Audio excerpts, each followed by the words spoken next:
order, right? This is the Saturday Afternoon Movie Club. I'm the guy that talks first. Jeff, we're here with the usual. What's up, Bjorn? What's up? Randy? Hey. Hey, and we have a guest this week. It's Billy Wayne Davis. Hey, you guys. What's up, Billy? How you doing? Nothing. All right, so today we're talking about, it's double Billy. So we're got Billy Wayne in to talk about Billy Madison. Okay, I've never seen it. You've never seen Billy? No, I'm just Excellent, kidding. right? I'm just kidding. Well, we'll pitch it to you. It'd be so funny. It's the back to school month. We're wrapping up back to school month with Billy Madison, and right, we'll get to Billy Madison in just a second. Anybody see anything since the last time we talked? What was the last movie you saw, Bjorn? I watched After the Sunset Oh, all right. with Pierce Jewel Brosnan and Woody Harrelson and Selma Hayek. Right, Don Cheadle, Shaq. It was great. It was exactly what I was looking for. It's got some twists. It's a classic jewel heist thing. I don't know. Right, Pierce Kinda Brosnan. dumb, Just pretty kind of fun. Yeah. slick. Mm-hmm. Like Well- sometimes you just want that. It's well paced. It's like Ocean's 4. Yeah. Yeah, it's good fun. Heist. Right, a little scruffy. Everyone Pierce wants to be Brosnan in gets a to be a little heist. scruffy. Be part of a team. Do a heist. It's great. They're like a Bonnie and Clyde too. Scruffy, like beginning of Dante's Peak Scruffy? A little bit, yeah. Okay. Like when he's not tuxed up for the heist. Yeah. Beach Brosnan. Yeah, Beach Beach Brosnan. Brosnan. Beach Brosnan is pretty good. Oh, like Mrs. Doubtfire. Oh, yeah. Yeah. Yeah. That guy. Yeah. He's in that. That's the same guy. That's the guy we're talking about. That is funny. That it's like that's who she's after Robin Williams. Yeah.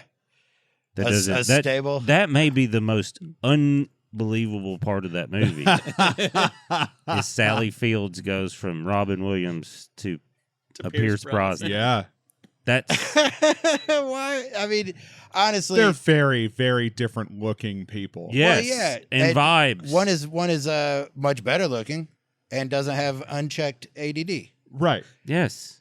It all makes sense. So why is he with this Sally Fields looking lady But with see, all the kids? Sally Fields got very different types, apparently. It's just She the just- vibes. you just cast are a wide crazy. net, man. That's She the just- wildest she part of swipes that right on movie. I've everybody. always thought that's the wildest part of that movie. It was like, no offense, but like, that dude's not fucking that lady with the kids. What about you, Randall? You see anything? I saw quite a few things, but the one that I'm most excited to share is the new Ice Cube vehicle, War of the Worlds. No. It came out like within Yeah. the last month. Right. It was. I looked it up after you texted me about it. It was filmed in 2020. Really? Yeah, and then just shelved because it's awful. Yeah. Well, I read a little bit, isn't like big tech supposed to be the savior in it too or something like that? both the villain and the savior. Because really, it's Amazon that's the savior. Yes, of course. But that's like, So it's available on Prime. It's available I on said Prime. this years ago and I said it with like that thing where you're like, you go like, sigh. Algorithms are going to be the new religions, aren't they? Mm.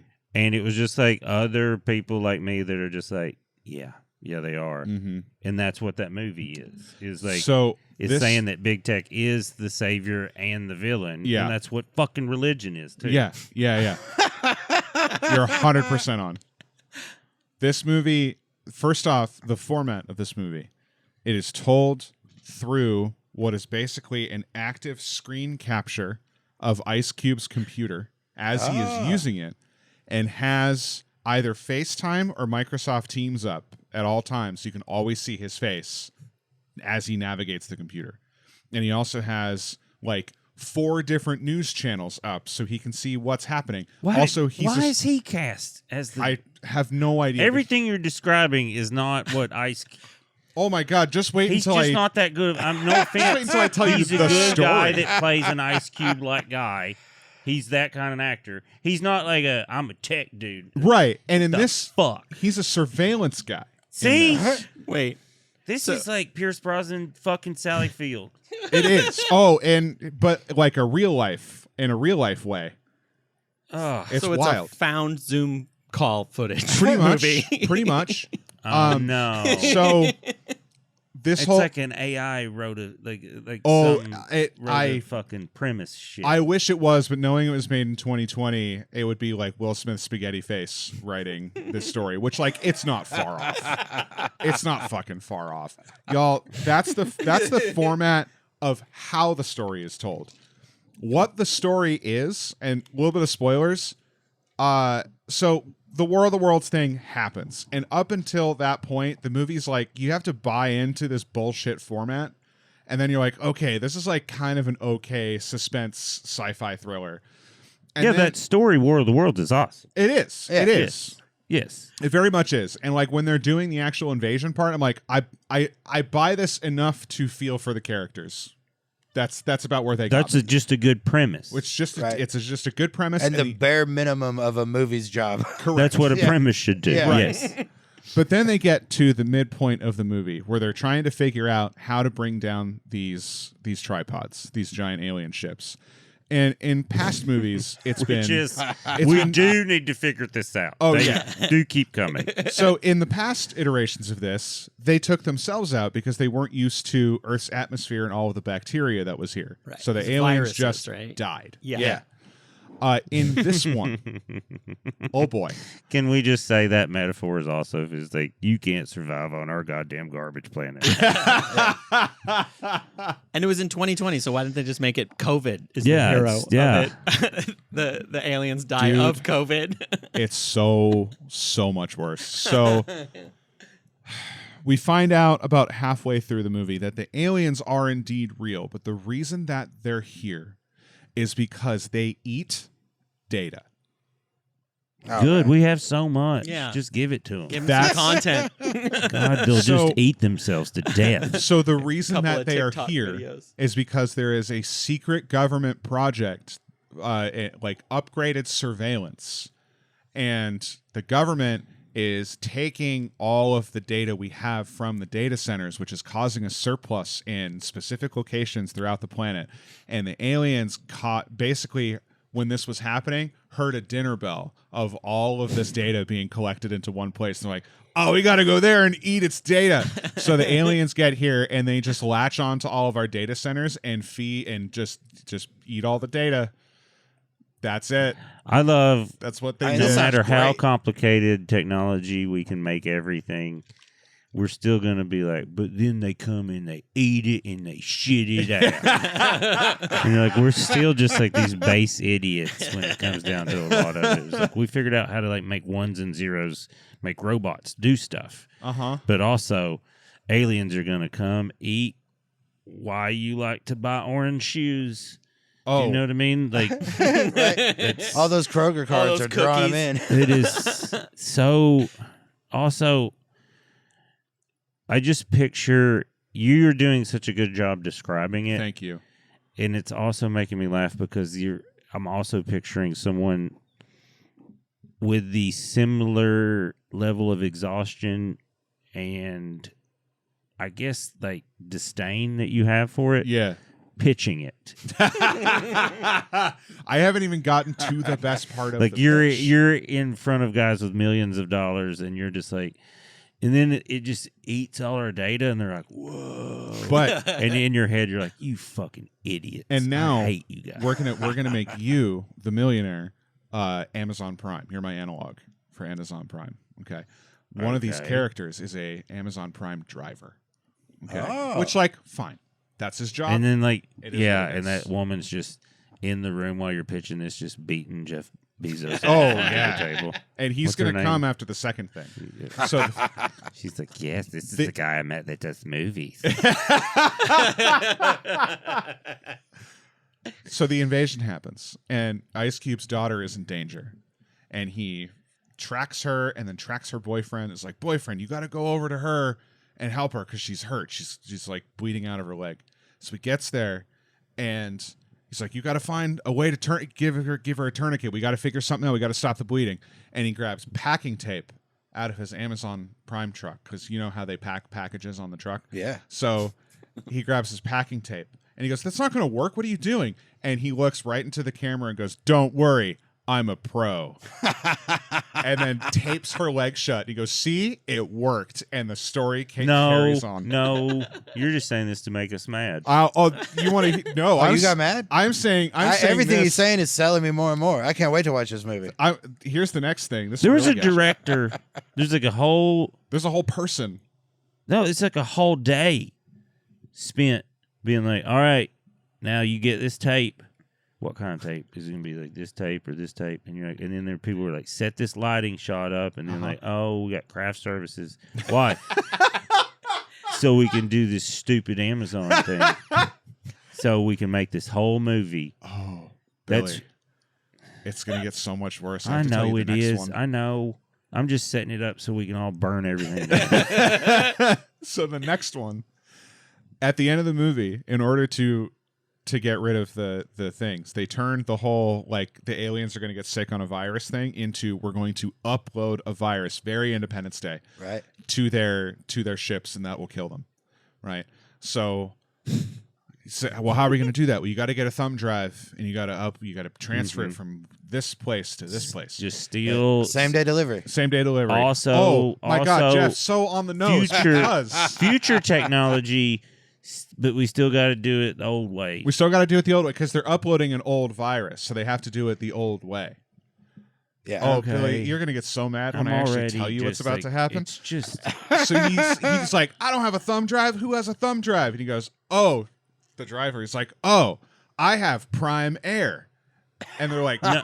What is that? And you see him open up this case and pull out a little drone. He goes, but you have to buy a thumb drive on Amazon Prime. And then we watch Ice Cube go through all the steps on Amazon Prime to buy a thumb drive to have it sent to his address. And then the driver takes via Amazon drone the thumb drive and flies it through all of the alien spaceships while he dodges laser beams and shrapnel and rubble from explosions that are coming off of the buildings that the aliens are shooting down. Amazing. Go live. Just gonna grow my own food. Read some books I want to watch. And even in the apocalypse. And I said that correctly. I want to read some books I want to watch. I did mean it like that. Like, I don't even want to watch movies. I watched a couple books last week. I had several flights. I'm going to read some movies that I'd like. It's because it's like, I'm done with them making. This is. It feels too passive. I need my movies to be active and my reading to be passive. Yeah. was I saying this to you guys today, or was this last night to my wife? I was watching this documentary on the Bezos guy and his wife, his new wife, and their wedding and all that. While they were dating, or secretly dating or whatever they were doing before it got out. They were afraid it was going to get out because the Inquirer knew about it. Because they're like TMZ. They just know stuff. Yeah. And Bezos and the lady, they sat and talked. They were like, well, I could just buy the Inquirer and get them to, I'll just buy it. And then they decided, no, I'll just go out and just get ahead of the story instead of buying it. But I was just like, if you are in a position where you can buy a newspaper, an entire ass publication, you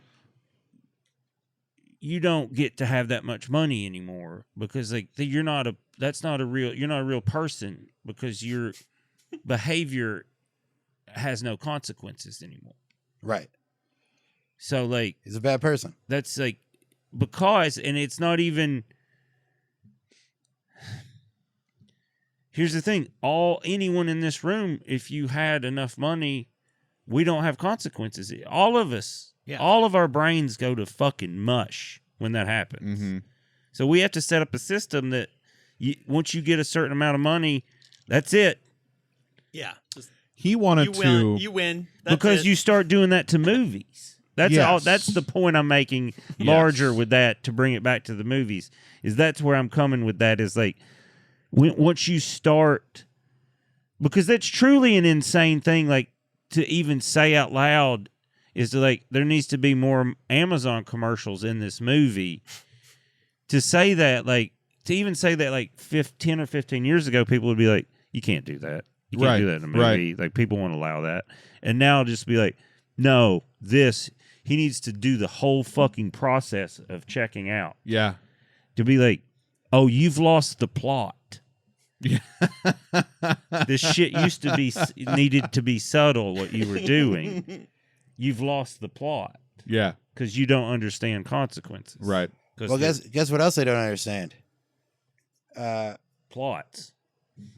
The movie's on Amazon Prime. The only way you can watch it is if you're already signed up. Exactly. Yeah. So who is this for? Who are they selling you on? Who's being sold? That's the part. That's the absurd part. It's like the preachers that we watch on the other show, where it's just like he's got to justify, even if there's an alien attack, you still got to give a little bit of your money to Bezos. Yeah. There's capitalism involved. We're still capitalism is intact. Like the whole fucking thing is Amazon will save us from government overreach. Yeah. Even in the apocalypse. By being government overreach. By being government overreach. Yes, it's that's wild. religion. That's religion. That's what. Yeah. It's religion. Yeah. That is religion. That is what it is. Yeah. It's like we've created a problem only we can solve. Yeah. It cost $5 million. I just looked up the budget. It was $5. That's a pretty low Did budget for a movie. 4.5 go to that to The Ice Cube? laptop they shot it on. It's Right. just, I mean, Ice Cube probably made $1 million, and he also probably filmed everything in 3 days. Yeah. That's a lot of money to spend. It's like if you bought a Coca-Cola and the bottle was just had an ad for Coca-Cola. Like you won already. I already did it. Why did you spend any money on this? They don't have to. What a waste of everything. Oh, dude. I can't wait to hear your take on it. My question is, what made you watch it? Morbid curiosity. I saw the Prime rental clip and was like, there's no I want to believe so badly this is AI slop that was just put out there and it's just really good. And B, I think I just like caught some shit post on Reddit about it and was like, you know what? I have been working really hard over the past few days. I need a break. I'm going to watch a real piece of shit, and then I'm going to start watching Alien Earth. And that's how I led those decisions. So I just sat at my computer, and I was like, I'll watch 15 minutes of it. And if it's that bad, I'll shut it off. And I could not look away.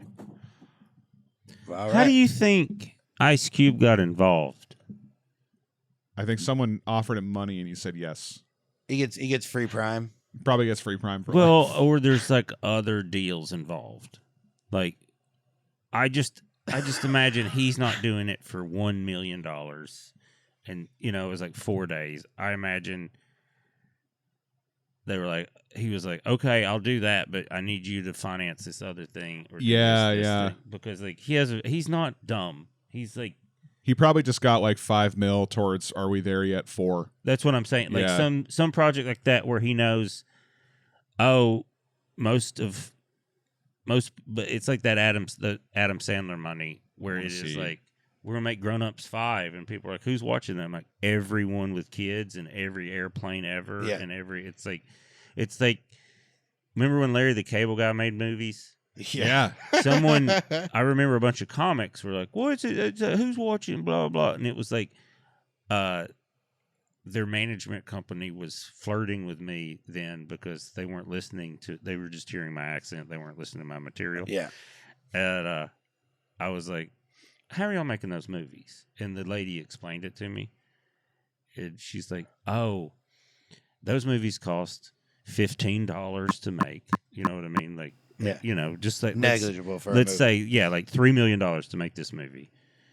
And we've already sold the back end deal to HBO or Cinemax for $6 million. So before it's even made, we've made $3 million on it.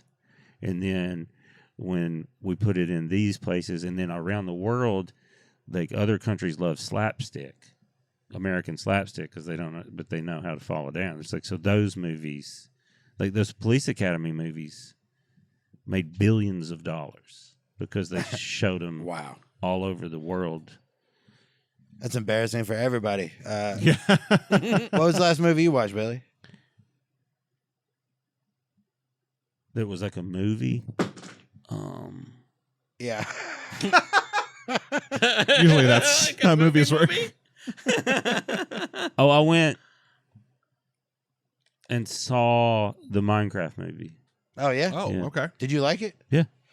Right. Claudia's got those boys that I've seen that movie a couple of times now. It's great. It's very MoMA entertaining. nails it. His Yeah. tone, like he's impressive in it. Jack Black's perfect in it. Yeah, it's good. It's a fun because that's if I'm going to the movies, chances are it's with the kids. Yeah.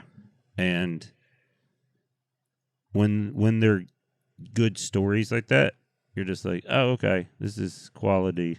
And it was fun. It was right before that fad where they throw shit. Started yeah. stuff. Yeah. And I didn't know about it. And there was like some kid right in front of me, and it just started. And so there was only one, and he like threw his Coke bottle up, and it hit right in front of me. And my wife said, "Oh, I just knew. Oh, I'm glad our kids are here, or that would have been different." And I was like, "Yeah, I did. I took a beat, and then I went, be cool, asshole, be cool." But I didn't know said it it was to yourself bad or or the kid. anything. The To kid in front of you. You Didn't called turn it. into the But I was talking to both of us Into when the I big said scene. it. Be cool, asshole. Be cool, asshole. Which made his buddy, they were like 13 or 15, those. So me calling him an asshole, they were like, "What we call you that?" But It's the also, funnest he's shit. Scary, yeah. Hearing curse words when you're a kid. Yeah. Everyone got what they Oh, needed. yeah. You know what I mean? Everyone. It was the whole experience for everyone. Yeah, and they knocked it off. Good. Excellent, right? I saw The Naked Gun. That was the last. How thing I was saw. it? I've Oh, heard it's it's awesome. great. It's So very great. good. Yeah, it's so funny. Yeah, everyone I trust went and saw it. Like a lot of comedy writers, and they're like, "It's fucking awesome." I have Yeah. only seen reviews at all from comedians, and every single one has loved it. Yeah, it's been. Yeah, we saw it. It's so good. Okay. It's so Okay. good. It's wall to wall laughs. I can't wait to see it again. Yeah, I want to see because I'm sure there's more jokes like in the background, and I want to be able Sure. to pause it because I saw it in the theater, and there's like I'm sure there's like things written down or in the background or Yeah, because yeah, it's yeah. gotta be like little other things, but man, there's some really funny parts, and honestly, Liam Neeson crushes it. He's in this perfect. role. Yeah. He's perfect, and Pamela Anderson is amazing in it too. She like actually is so good. It's just they're so good. Yeah, they're great. Okay. I love when That's someone what like, that's what I would have said. I too. love when like a beautiful woman like Pamela Anderson does the no makeup thing. Yeah. It makes me laugh so hard because they're like, we don't need makeup. I'm like, no, you don't need makeup. You have perfect genetics. It's like, you don't have to. It's not brave. Like Alicia Keys is another one. I don't wear makeup. I'm like, no shit, you don't have to. It's like, if I go on TV, I'm like, you want makeup? Of course I do. Yeah. All of the makeup. Yes. Yes. Like Steve Buscemi in this movie. Yeah. Like one time I was on and Yes. forgot to get it off, and then I went home and my wife was like, "You look amazing." I was like, "I'm wearing makeup." All right, well, let's talk about Billy Madison. Let's Fucking put do it into context. This movie came out February 10th, 1995. Did anybody see it in the theater? Did you see it in the theater, Billy?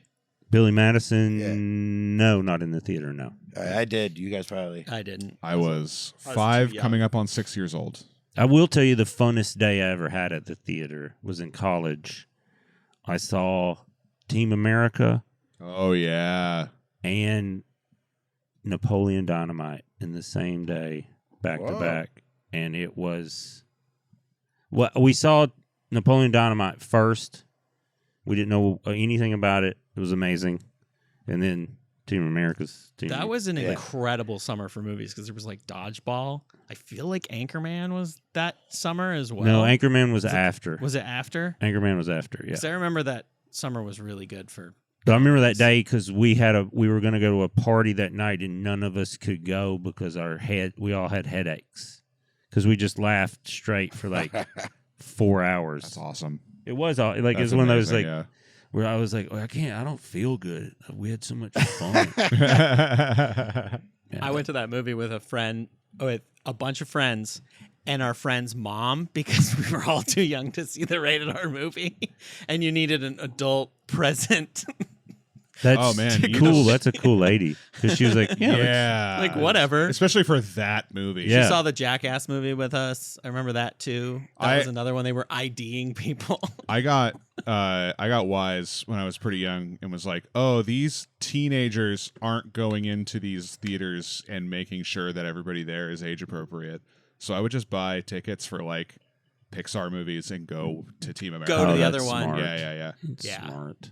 So smart. So I saw You Team couldn't America. do that when it was busy though. Oh, yeah, It you was could. Like, really? Oh, yeah. We only Easily. had 2 theaters. In fact, it was wherever. better if you were busy because they were all concerned with making sure people weren't Fucking. wrecking the place. Yeah. Yeah, it wasn't until you had to like seat numbers and stuff. Yeah. That it became a little. They still don't check, but It's a little tough. something could come up. Once One there's time a I chance tried you to could be in do- someone's seat. I tried to do the thing where you go watch a movie and then you go watch another one. Oh, yeah.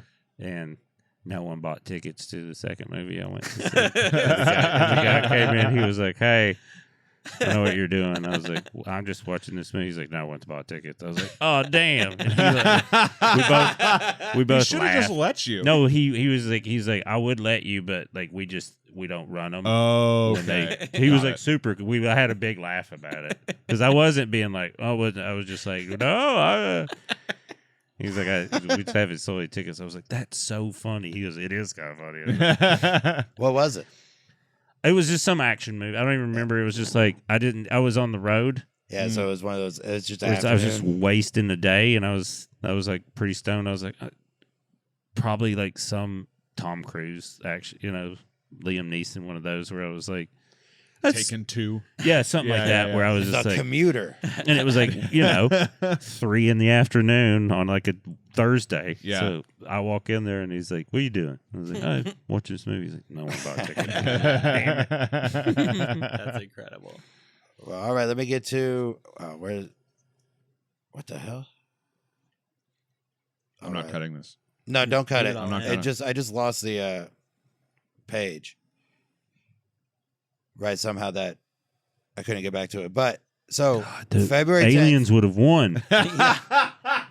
right? Or maybe they can, like I have no data, so they can't come after me. You're hungry. You're starving. I'm to empty. death. They're fucking. That's the thing that'll save us in America. Oh, yeah. None of this I have- stuff. all their Deleted his data's cache. bullshit. I've got to throw in one more detail about this. Yeah. In the middle of the movie, Ice Cube starts writing this heartfelt email to his kids in case he dies. And then you see him drag a folder of photos over that says, like, keep safe photos or whatever. I'm like, okay, childhood photos. He's also got a dead wife photos, stuff like that. Sure. We see them later. They are screenshots of his surveillance system. Of his kids. Of his kids It's in like his surveillance ring system. camera footage. And then 2 random ass pictures of his daughter's boyfriend, who up until the end of the movie he fucking hates. I can't wait to see this movie. Are you sure it isn't? It isn't stamped with Ring because it's an Amazon company. It isn't. No, it's not. Like another, it's They like do- another little nudge. They're like, I can tell check you, the Ring camera. They check absolutely the doorbell Ring camera. They absolutely do a ring. Well, camera, that's crazy. You though. can get a solar panel to keep it, so you don't have to replace the battery. Just a full blown ad in the middle. We're doomed.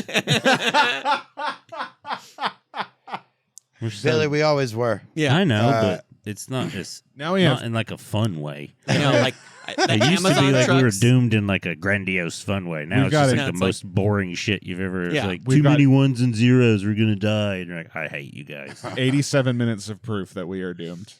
Yeah. It's called Independence or called War Independence. of the Worlds. Yes. War of the Worlds. War of the Worlds. At least it's short, Yeah.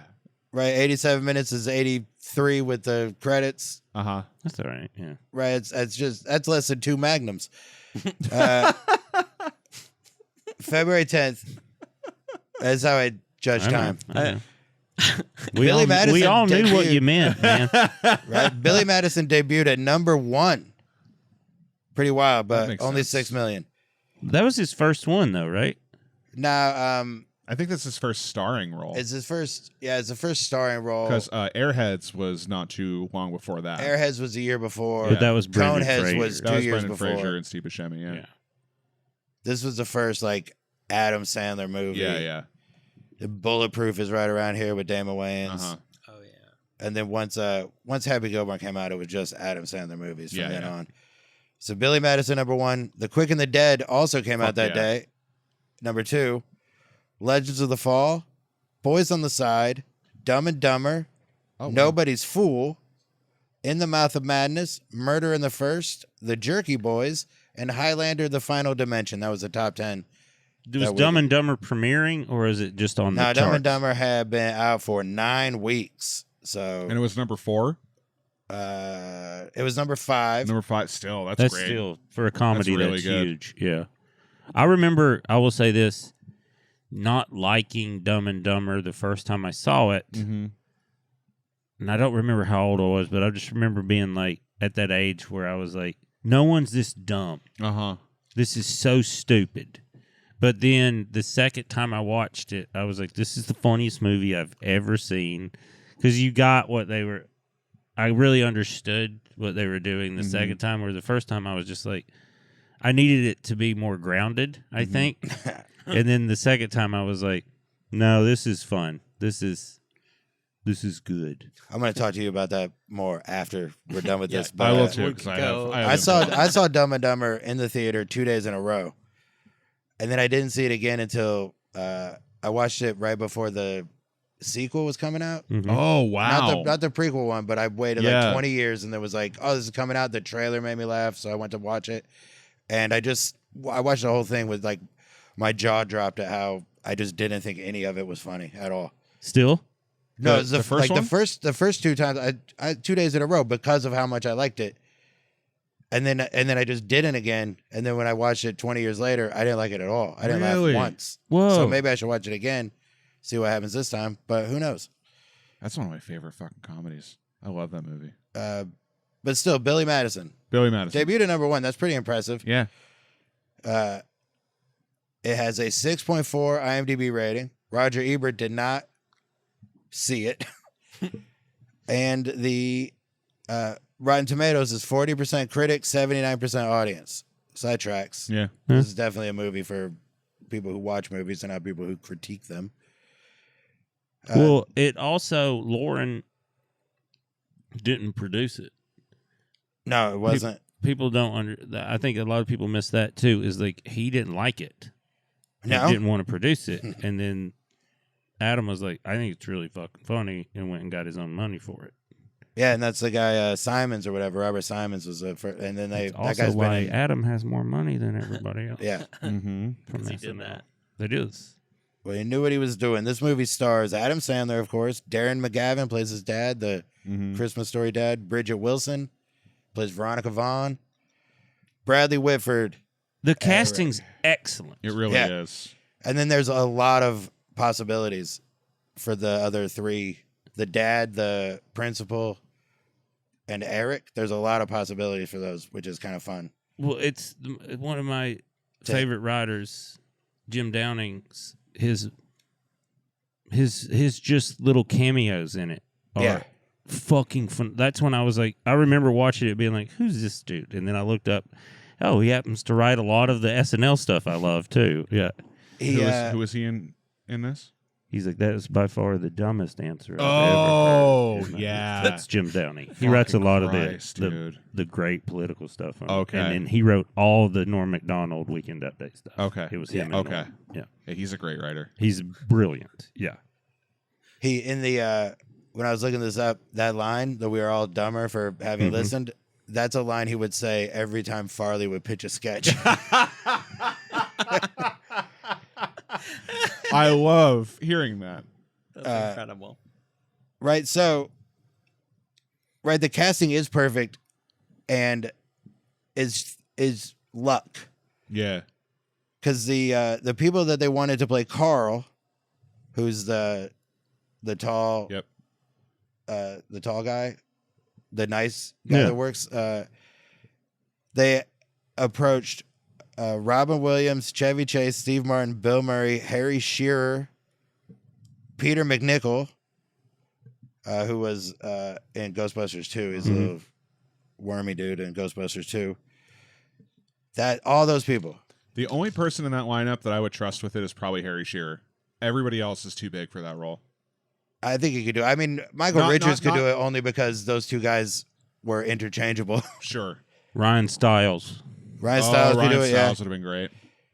The possible Erics, Bradley Whitford got, these guys, the first list, they couldn't do it because they were busy. Jim Carrey and Jeff Daniels were considered, but they were making Dumb and Dumber. Mm-hmm. Mike Myers, Dana Carvey, Phil Hartman, and Tim Robbins were also approached about it, but they were all busy. Tim Meadows would have killed it. Tim Meadows would have killed it. Sandler wanted Bob Odenkirk, and the studio said no. And this is so funny because it definitely seems like this informed a lot of what Sandler did after. The studio said no because they told him, we're not making a movie so you can hang out with your friends. Oh. It's like, you're not just going to put your friends in the movie. It's like, okay, for this one. Because I'm not in charge of this one. Mm-hmm. As soon as I'm in charge of them, it's just my friends. But this is the real kicker. They offered it to Philip Seymour Hoffman. He auditioned for it. They loved him, and they offered it to him. And then he eventually he decided to say no. Yeah, damn. And he would have been great. Yeah, he would have been great. Really good. He was good at acting. Yeah, yeah, he was very good, especially in comedies. Like, god damn, he played straight really well. Yeah, he knew where the beats were. But even on the opposite of that, like Along Came Polly is a garbage movie, but him in that movie, he's so funny. But he plays it straight. I always wanted Along Came Polly. But I mean, he plays that character straight. He doesn't. He's not trying to be a phony person. He's playing someone like that. Sure. Yeah. Right. Does that make sense? What I'm saying? Yeah. Right. The character's funny, and he's letting like the situation and the character and the whole thing he's built as an actor be what gets the laughs and doesn't force it at all. Yeah. He's not playing a funny person. He's playing a flawed human being. Right. Right. Yeah. Yeah. And he's not a funny person trying to force this thing to be funny or whatever. That was then with Liam Neeson. That's why when I heard they cast him in Naked Gun, I was like, well, that's the only person that could do that. Yeah. Because that's what Leslie Nielsen's whole thing was. Yeah. Was being a you Broadway believe actor. He's doing the thing. Yeah. Playing it totally serious. Yeah. Right. It's fun you brought up Leslie Nielsen. He's on this list of people to possibly play the father. Oh. This is like the guy they got was so perfect. Yeah. Right. This is why making a movie is dumb luck. Like a lot of it is dumb luck because this cast is perfect and this cast is dumb luck. Yeah. It's any team. Yeah. Well, they tried Dustin Hoffman, Richard Dreyfuss, and Jack Nicholson. They all said no. Leslie Nielsen said no because he didn't think it was funny and he didn't like the humor. It's too broad or whatever. Well, it's all. I'm out. It's all. It's not obtuse. It's all vulgar. I mean, maybe he didn't like that none of the humor involved the dad. Like the dad's not funny. Yeah. Well, I'm it also have to do but or even react or anything. Like, but like Naked Gun and stuff, it's all like wordplay and jokes and like kind of obtuse. Yeah. Even the sexual stuff's obtuse. Like Billy Madison's like, I'm gonna jerk off to the thing. You know, it's ever it's so like slightly girls. more straightforward. It's straight, vulgar, and that's why it did well because when you watched it, you're like, this is fucking nuts. Yeah. Right, and Whereas, I got all the Airplane jokes. is completely fucking absurd. Yes, it's just absurd and silly, and like so I could see Leslie Nielsen reading this and be like, well, "You're not being clever. You're just saying like it's nudie magazine day, like, right? Like you're just saying you're gonna jerk off, you know?" And he was like, Right. And they're like, "Yeah, right. Isn't that funny? We're just gonna say it." And he goes, "This script is not funny. I will not do it." And then he picks up Wrongfully Accused. Of course. It's like, this is where it's at. Well, and there was a comma next to where there wasn't a comma on Right. the other one. And he was like, "This one's good." Charles Bronson turned it down, which is what surprises me about that is that Charles Bronson was still alive in 1995. Wasn't getting roles Yeah, to be like, and him be like, "Nah, I'm good." yeah. I mean, he made a bunch of money, I guess. Who's Charles Bronson? Is in Death Wish. He's Charles Bronson. Oh, perfect. I mean, Nailed it. Yeah, right. I mean, he's in The Dirty Dozen or whatever. He's a Okay. actor. Like, unless you know who he is, you wouldn't. There's no being like. There's no like role that I would know him from. Yeah, you would Okay. just know him as Charles Bronson. Yeah. Yeah. All right. It'd be Right, like, or- who's John Wayne? You'd be like, he's Right. fucking John Wayne. He's like, I mean, he was, Chuck he was Norris. in Charles 5 Bronson Death of Wish that movies. ilk of like westerns or fighting. Like, I feel like Charles Bronson was in a fighting movie. he was in a series, like It was a in bunch of. it was a boxing movie. It was a bare knuckle boxer or something. I can't remember the name of that. But then he was was in always movies like a tough guy, 10 to right? Midnight. Yeah. Yeah, he Yeah. had like it was like a Liam Neeson kind Yeah, of movie. He Murphy's did like Law. a couple big ones, and then they just gave him a ton of those. Yeah, I looked him up. I'm looking at him now. I do recognize him, but I never would have placed no, the name. there's no. That's why it made me laugh when I'm like, that's just you either know that dude or you don't know. that Yeah. dude. There we go. The principal, Max, they wrote that, like when he wrote it, he wanted John Candy to play that part. Oh, that makes What sense. happened? just Nobody kidding. knows. It's lost to time. But it was also, they What if I approached. was like, what happened to John? Why did he stop making movies? He was so good. Right, he and Moranis just retired. He just stopped. I heard he joined. You just reach across, like, oh, honey. Oh. Oh. Wait, what? Why? What happened? He's in Blues Traveler now. They also approached Glenn Shaddix, Wayne Knight, and Jason Alexander to play the principal. I was gonna say like Wayne Knight. John thought it was Wayne Knight for the first like couple Oh, yeah? shots. Yeah, I mean, Glenn Shaddix would have been good too. Glenn Shaddix would have been fantastic. All those are good choices. I'm surprised Brian Dennehy wasn't approached to be the dad. He was busy. It was the same year. Oh, it wasn't. Yeah, they were Okay. making Tommy Boy at the Okay. same time, and that was probably why Lauren's not. That probably because his name is on Tommy Boy. Right. Yeah. So that's right. That's all the research that I had. There's a lot. So there's a lot of casting possibilities for this. I imagine there's probably a lot of stuff about this movie. But I mean, not there might be somewhere. I couldn't find it. Okay. It's not on Wikipedia or IMDb or whatever. But Is that where is Billy Madison the one where Norm goes? He calls the shit poo. Yes. He's he calling called it the shit poop. poop. Yeah. I love that. I wrote line. that line down. Right. It was Norm's. It was Norm's movie debut. Ah. First film he was ever in, and that's it. Now we you want to do the recap? It's the It's a real fastest short recap. one.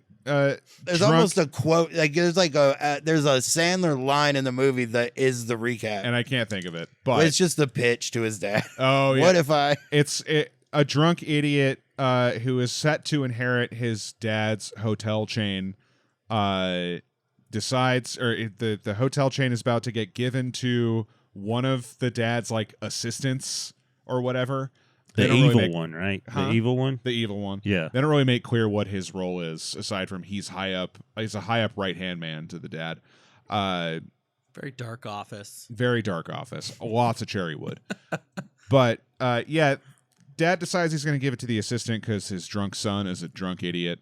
And the son says, what if I take 2-3 months to do all of K through 12 or first grade through 12th grade over again, and if I graduate, I get the hotel chain. And his dad, who is a businessman with 61,000 employees, says, okay. 650 hotels. The preeminent hotelier in the world. Yeah. The Hilton. He's got more than any other chain. And he's like, sure. Why It's wouldn't he even- say that? He's got nothing to fucking lose. He didn't sign a contract and be like, okay, if I want this, this take. but it is just like people are like, that's unbelievable. No, it's not. Just be like, all right, go to school, you dumb fuck. Yeah. I'll give you this. You go to school. You know what I mean? But That that's is it, too. what Like, a That rich, part is not unbelievable. rich idiot dad would do. That's like if I had that money, I'd be like, all right, go ahead. Yeah. Fucking idiot. Yeah, What are you yeah. gonna do? I've already got a trust for you. You're like, the idea that he's like, I can't let you run this hotel. And then you're like, but what if I graduate high school? And you're like, oh, that's why I I think didn't that's think just you could. that's a dude You that's didn't bored. have a high school diploma. That's a dude that's bored. And you're like, yeah, go get your diploma. Yeah, okay, I'll wait Yeah. 3 months to give it to somebody else. All right, go Right? ahead. It's so great. So he does all 12 of those years, 2 weeks in each class. But he only does it because he wants to fuck the teacher. He wants to fuck one of the teachers. That's it. And we out only of see all 3. 12, he wants to fuck one of them, and we only see 3 of them. Right, we see the first teacher, Miss Lippy. The second grade teacher, the spelling bee teacher. is the spelling bee. Then Veronica Vaughn, and then the chemistry. Chlorophyll, more like borophyll. Right. And that's Schmeigel is the chemistry teacher. Yeah, it is. Robert Schmeigel. Oh, okay. Which he did put. Yeah. He put so many of his friends in the movie. And they said no to Bob. It is like very the one person in that movie who might end up with an Oscar, That's Right. a movie star. Yeah, now. he's a movie star now. star now. I'm gonna go see Nobody 2 in That's a why I couple was of like, days. today on the way to the airport, I saw him on the billboard. Yeah. Yeah. And everybody's like, let's stand out. Like, you blew everyone away. Breaking Bad blew everyone away with Malcolm's dad, but then also Bob was the second one of people being like, holy shit, the Mr. Show guy. It's just amazing. It's so funny. No thanks, you can't have Bob in this movie. We're not just making movies with you and your friends, and then 3 movies later. But that's the whole business they said model. It to Adam. There's imagine they said it, and it's just Adam with all his friends, and then he's like, we also want to cast Bob, and Bob's standing by himself, and they're like, no, you can't just have all your friends, and Bob's like, there's 12 other people already in it. Right, that's so the guy that did play the principal is Josh Mostel, Zero Mostel's son.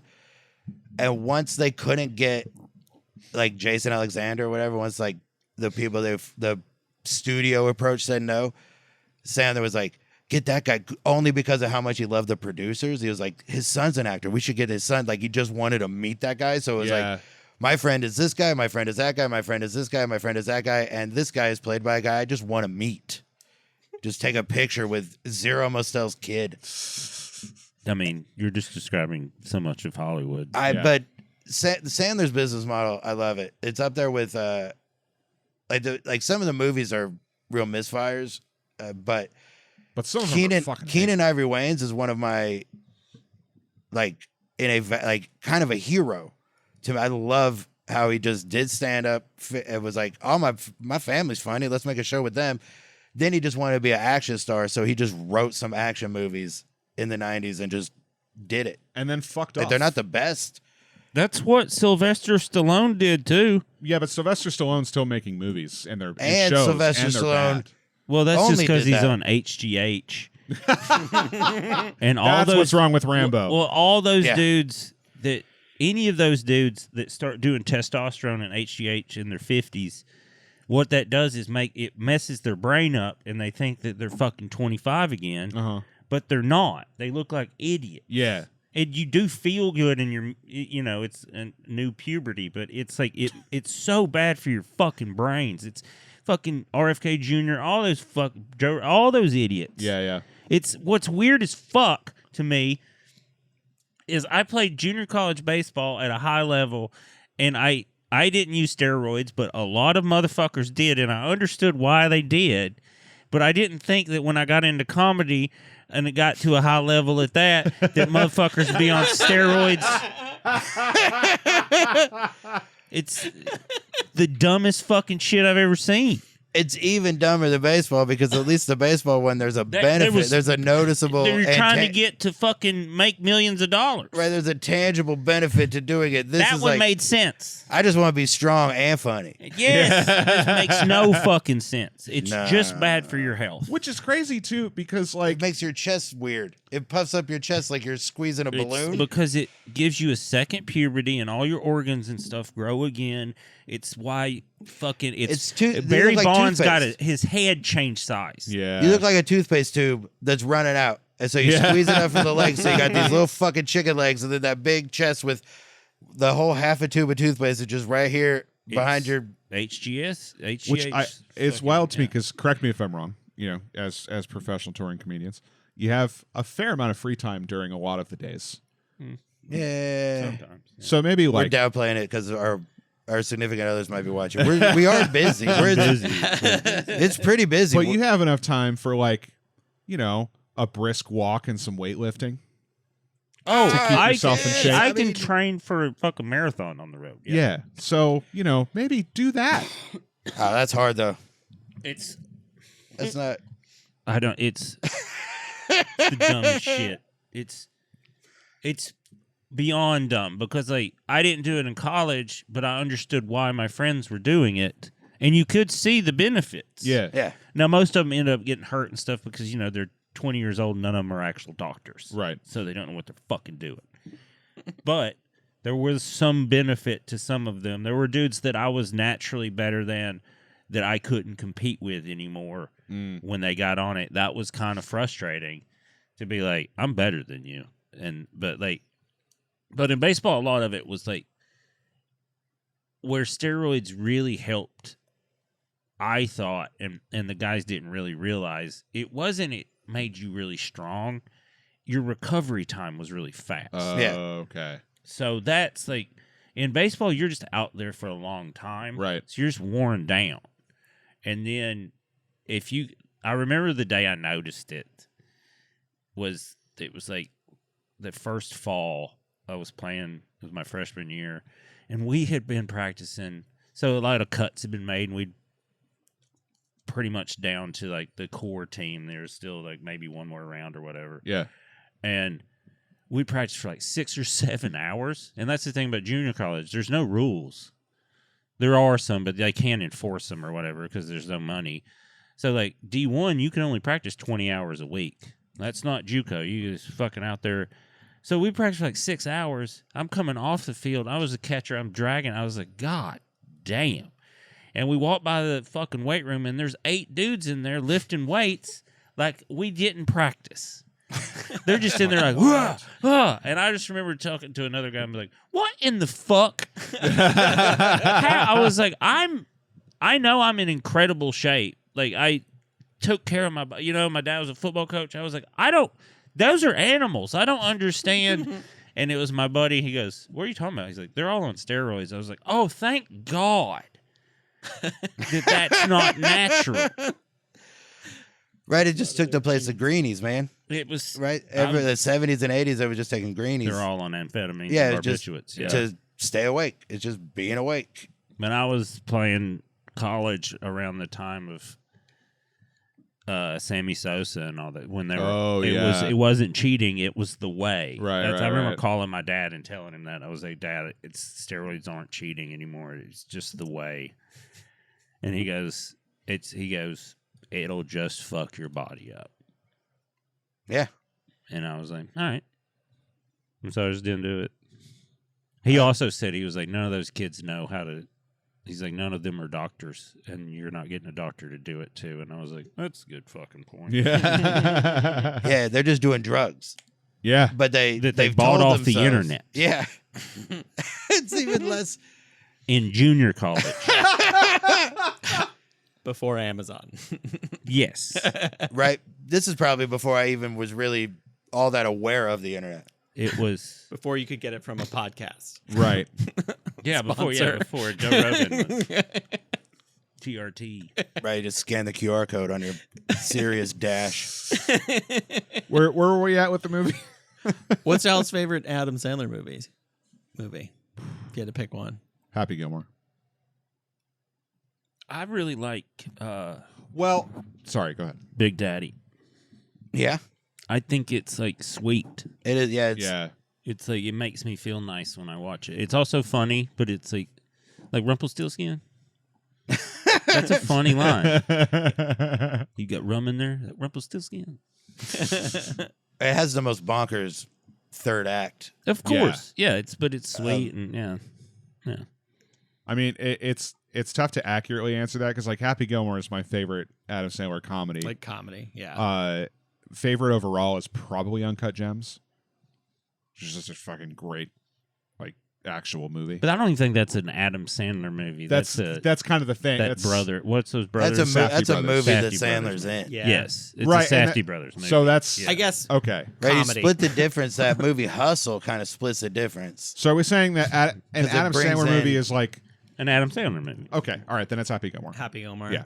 Yeah. Like nobody's gonna say Punch Drunk Love or Spanglish. Those aren't Sandler movies, No, that's just him acting his dick off. Yeah. in other people's movies. right? Yeah. That Hustle movie I liked a lot. The Basketball Scout one. Mm. I really like that movie, but right, it's either Billy Madison or Happy Gilmore. I like Billy Madison is my favorite comedy In of general, his. of his. Okay. of his, because it's like, and I've always described, people are like, you like Billy Madison? I'm like, well, I like, if you're gonna go absurd and silly, fucking put it in fifth. Yeah. Yeah. And that's what that movie does. And what, dude? Fucking Farley's parts in this movie. So funny. We haven't even said It's that like he's Dirty in it. Work too, Like- where it's those, to me, Billy Madison and Dirty Work are on the same level of like, they let two people do their comedy and there weren't that many notes. Yeah. Yeah. And those two dudes trusted all their friends to come in and be like, do your fucking thing. Yep. And I got your back. And I think a lot of comedies now don't do that. They don't bring in their friends. I think that's I feel like the Lonely Island people are the only ones really doing that. Well, I think Shane does a good job on Tires Yeah. of bringing in his people and being like, do what makes you funny, Mm-hmm. which is part of why he's successful. Is like, Yeah. he trusts his people. He's not trying to be. That's why Sandler and Norm are so good, because they're like, no. I want the scene and the everything to be the funniest possible. And if that's not me doing it, if just I'm the straight person, or like you're like, that's what to me is like makes a great comedy. Yeah. Is like when people are just like, no, we want this to be the most funny thing possible. It doesn't matter who's the funny part. Yeah. And that's why Sandler still gets to make fucking movies. Yeah. Even the bad ones, you're still like, everyone in this movie's having, like, what's that awful one with the dates in Hawaii? 50 First Dates. 50 First Dates. I watched that 3 times on a fucking airplane. 'Cause Oh, yeah. It's awful, but it's like they're having fun. Yeah. And there Yeah. are still fun and funny moments in it because everyone in it is It's having fun. Yeah. And there's something to Yeah. be said about comedy. I had a friend took out on the road and made him quit comedy. It was a Are gift. you good at that? Because I have a list. It was no, it was. I cared about it, you know. So I showed him what it really was, and he was like, "Oh, fuck this." And Oh, it was a follow shift. Yes. It wasn't so much. he was Yeah. doing some work and stuff, but yeah, but he didn't make that. But you know, months later, he's like, "I'm done." And but he said on the road, he was like, "Oh, when you're having fun up there, there's no one better." Right. And it was just that key of just like that, because we get so sidetracked by the business part and like these other things you have to focus on to keep doing the fun part, that you stop having fun. Yeah.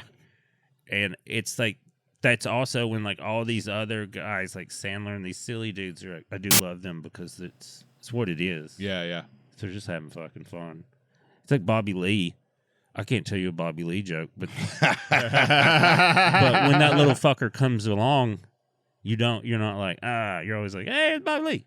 Right? Somebody's laughing. Yeah, because Yeah. he's It like, might hey. be him, but somebody's But laughing it's the like whole time. he's like in the good, you know. Yeah. He's like, even when he's being weird, it's still like kind of fun. He's a rising tide Yes, for everybody's mood. yes, which He's is vitamin D or whatever. Like he perks everyone up as soon as he walks in. He is delightful. well. Sandler's what's so great about. I'll let everyone else shine. I can step up if you need me to, Yeah. but I don't have to be. And Right. like That's confident. beautiful. And in this, speaking of times to shine and like memorable shit, like the Chris Farley scenes in this movie are part of like my everyday lexicon. Like I can't tell you how many times when someone asks me a question, I'll say that is correct. Every single Good, great, fucking grand. time. Wonderful. No yelling on the. That's Yeah. like it's so good. It's and like the They let him do it, and I know Dirty Work's my favorite Farley character of all time. Yeah. He's like the man with half in the land of the skunks. The man with half a nose is king. I don't even know who wrote that, but giving it to Farley to say is brilliant. But then out of nowhere, the best line in the movie to me was, "If peeing your pants is cool, then consider me Miles Davis." It's the best line in the whole thing, and it's some old lady that no one knows. right? And he just lets her do that. Just here you go. Here's this perfect joke. He's like, he's good at letting people. He's like, hey, do your thing. Yeah. Do your thing. This is what we're all doing. Instead of being like, I'm the guy. Oh, and also during that scene where she's like reading off facts, and then you hear the last thing she says is anyone even listening to me? Yeah. Right, because he could have said it. Like Sandler could have been the one that said the Miles Davis line, and it would have got a laugh. But it's not the best laugh. It's not No. It's not the best laugh. That lady saying it is the biggest laugh you can get. Yeah. That's the fun, and I think that is the important part that I think a lot of comedians don't articulate, especially around the cancel culture or whatever. When a lot of companies were trying to force people in writers' rooms, and I don't think writers were in. The people were articulating why they were against it, because it does sound like to be against it, you're just like, I'm against diversity or anything. You're like, no. Like, when you're building a certain comedy thing, there's vibes involved. Right. Yeah. And there's like and trust Yeah. and things. So when you're just inserting, it's not fair to that person you're inserting either. Right. So it's like, it was all this corporate forced, like, inclusion and diversity, and it's like, well, I remember talking to Tony Rock years ago about like most comedians aren't racist. You couldn't be and work. I was like, I'm not saying all of them. And he's like, exactly, but most can't, because you just got to see the world a certain way. Yeah. And Yeah. it's Yeah, like, yeah. but it's like the science backs up. This one cracks me up. They've done studies. Not all dumb people are racist, but all racists Are dumb. dumb people. Yeah. That is, the science backs that up. They've done research. It's so goddamn funny. Well, you can't be smart and racist. You can't. You can't. You cannot. It just doesn't math. And people are like, I've said this, and people are like, well, I know some rich people that are racist. And I'm like, yeah, they're dumb. Yeah. Just because you have money doesn't mean you're Rich smart. doesn't make you it smart. It does not. No. It is, anyone can find a big old pile of money. Or just stick with something long enough Yes. Yeah. through Yes. the worst hardships. I Yes, think 'cause all of you're us dumb. can Yeah. Like, name. I think I can turn this around. That's not a smart person. I think all of us can name a very, very, very, very famous comic right now who's also extremely dumb. Well, yeah, I mean, yeah. Well, I We won't do it on fucking one. Yeah. Name more than one. Oh yeah, That's how a lot there's of one. them There's get. one I have in my mind, but I'm sure you guys have either the curious. same Some of one the or more a similar successful one. ones that you guys don't understand is that I know what their management company does and how they pick them, and they pick dumb ones that do as they're told, Right. and then they know how to market them. Right. That's Right. all it is. Yep. It's the same as fucking It's pop Zoolander. music. It's fucking Zoolander. It's pop music. It's modern country.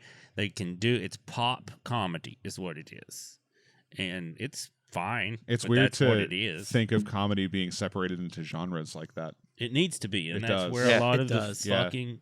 It's where a like lot of people getting problems- upset about all the Rogan and stuff, and you're like, "Well, it's so popular." I'm like, yeah, it's a genre of comedy. That's all it is. Yeah. It's bro fucking comedy. Yeah. It's just like bro country. It's just like it's for dingbats that need to be told what is entertainment. Yeah. I'm probably not going to get on their podcast. I want to talk about the music. Sure. The music is way better than I remember. I was like, oh, this is actually pretty good. Like, Uh-huh. But that's when you needed a soundtrack to go with. There was like a budget. Yeah. They released a soundtrack with. That was a way to get revenue and Yeah. do all that. And like, do you remember Wayne's World? yeah. Yeah. That soundtrack is one of the best like compilation CDs of all time. Yeah. I mean, both of them are. I used to listen to it. Like it's got Ballroom Blitz, it's got the Alice Cooper. It's like so many good songs on that. And The like, first two notes to Stairway. yeah, Yeah. it is. Bohemian Rhapsody, Yep. Yes, Yep. right? Feed My Frankenstein. remember Forrest Gump? That Yeah. soundtrack is Fantastic. Oh yeah. It's so good. unbelievable. It's so good. Holds up better than the movie. I feel like it's 2 discs. Am I? It is 2 It's discs. 2 Yeah, discs. It was 2. Yes. Why? That's a weird pull. I think that, but I think soundtracks are so much more important to all movies, especially comedies. Like you're talking about, like Sandler uses music really well in all his movies. Honestly, the 51st Dates soundtrack is pretty good. Yeah, it's great. It's great. Well, he's a musician, so Yeah. he and also who else I think as a modern director, and I noticed it. If you look at his early movies, that's one of the first things I noticed is Todd Phillips. Oh yeah. There's some movies where he plays like current music that I was just like, there's no telling how much that cost to get that song. Like there's a Kanye song in The Hangover that I'm sure was ridiculous to get, but it makes the whole fucking scene in that movie where you're just like, that's so, and that song made that whole fucking. And now they, Well, dude, like the soundtrack to Old School is like critical for Old School to work. yes, The whole blowjob scene, along with what's the name of the song? Anyway, I can't remember it off the top of my head. It's been a minute since I've seen well, it. it mixes eras. That's what Old School's doing. When Snoop doing that Rakim song, Mm-hmm. that's pretty dope. mm-hmm. That you got to pay 2 people for that. That's what I was gonna say. Yeah. Well, you're paying Snoop for the day rate, and then you're getting yeah. Like when they'd have the music video with the where they'd include footage. They include footage or have the star come in for a like cameo. Kiss from a Rose from Yeah. Batman Forever. I have that on vinyl. Of course. The Batman Forever album. But that's when, like, studios also owned record labels, so you could get that kind of stuff too, which was kind of fun. Now everything's. I mean, like the A Batman mess. Forever, you can't even find some of those tracks. They're not on Spotify. Isn't The versions of songs. Kiss from a Rose on Batman? Yeah. That's a great song. Yeah. That's the one that it wasn't that popular of a song, and then it exploded after that. Oh, was it out before? I feel like Yeah, it was. it was, and 'cause then they because put of it on that that. It movie. wasn't even a That's single. It Well, wasn't like- even a single. Pineapple Express and the MIA song. Oh yeah, Yeah. Paper Planes. Paper Planes Yep. was out, and then Yep. Diplo did that because they were dating, and it was out for a long time as just like a weird dance song that Yeah. was like just in like Ibiza and places like that, and then they put it in Pineapple Express. I remember seeing it in the trailer, and I was like, Yeah. "What fucking song is that?" Yeah, and it's awesome. which like good because I like her. oh no, she's great. She's great. Yeah, and Diplo needs more money. Yeah. The Clash got a little bit of dough from it. Yeah, see, everyone's getting. So there you go. Everybody's getting well. I got a piece so bad. All right, well, let's we're going to take a break. We'll come back.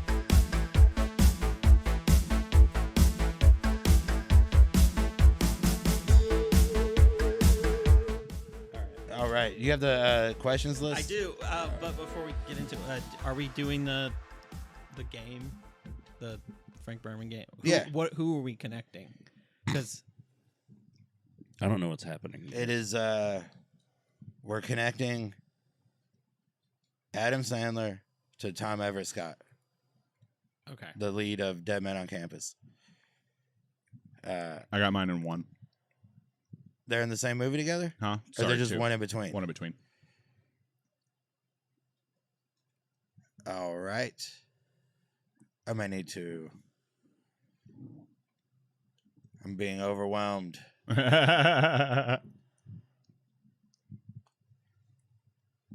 Right, mine is in 2. Mm. But I'm not going to change it because I'm just sitting. I I'm do it gonna off the watch top it. of my head. We do the Kevin Bacon game, but we connect this week's lead to last week's lead. Yeah, And we call it the Frank Berman game because that's a guy I know who suggested it. I see. And Hi, Hank. Hello. I don't have any more food. Come here. Yeah, you're a good boy. that's it. That was that part.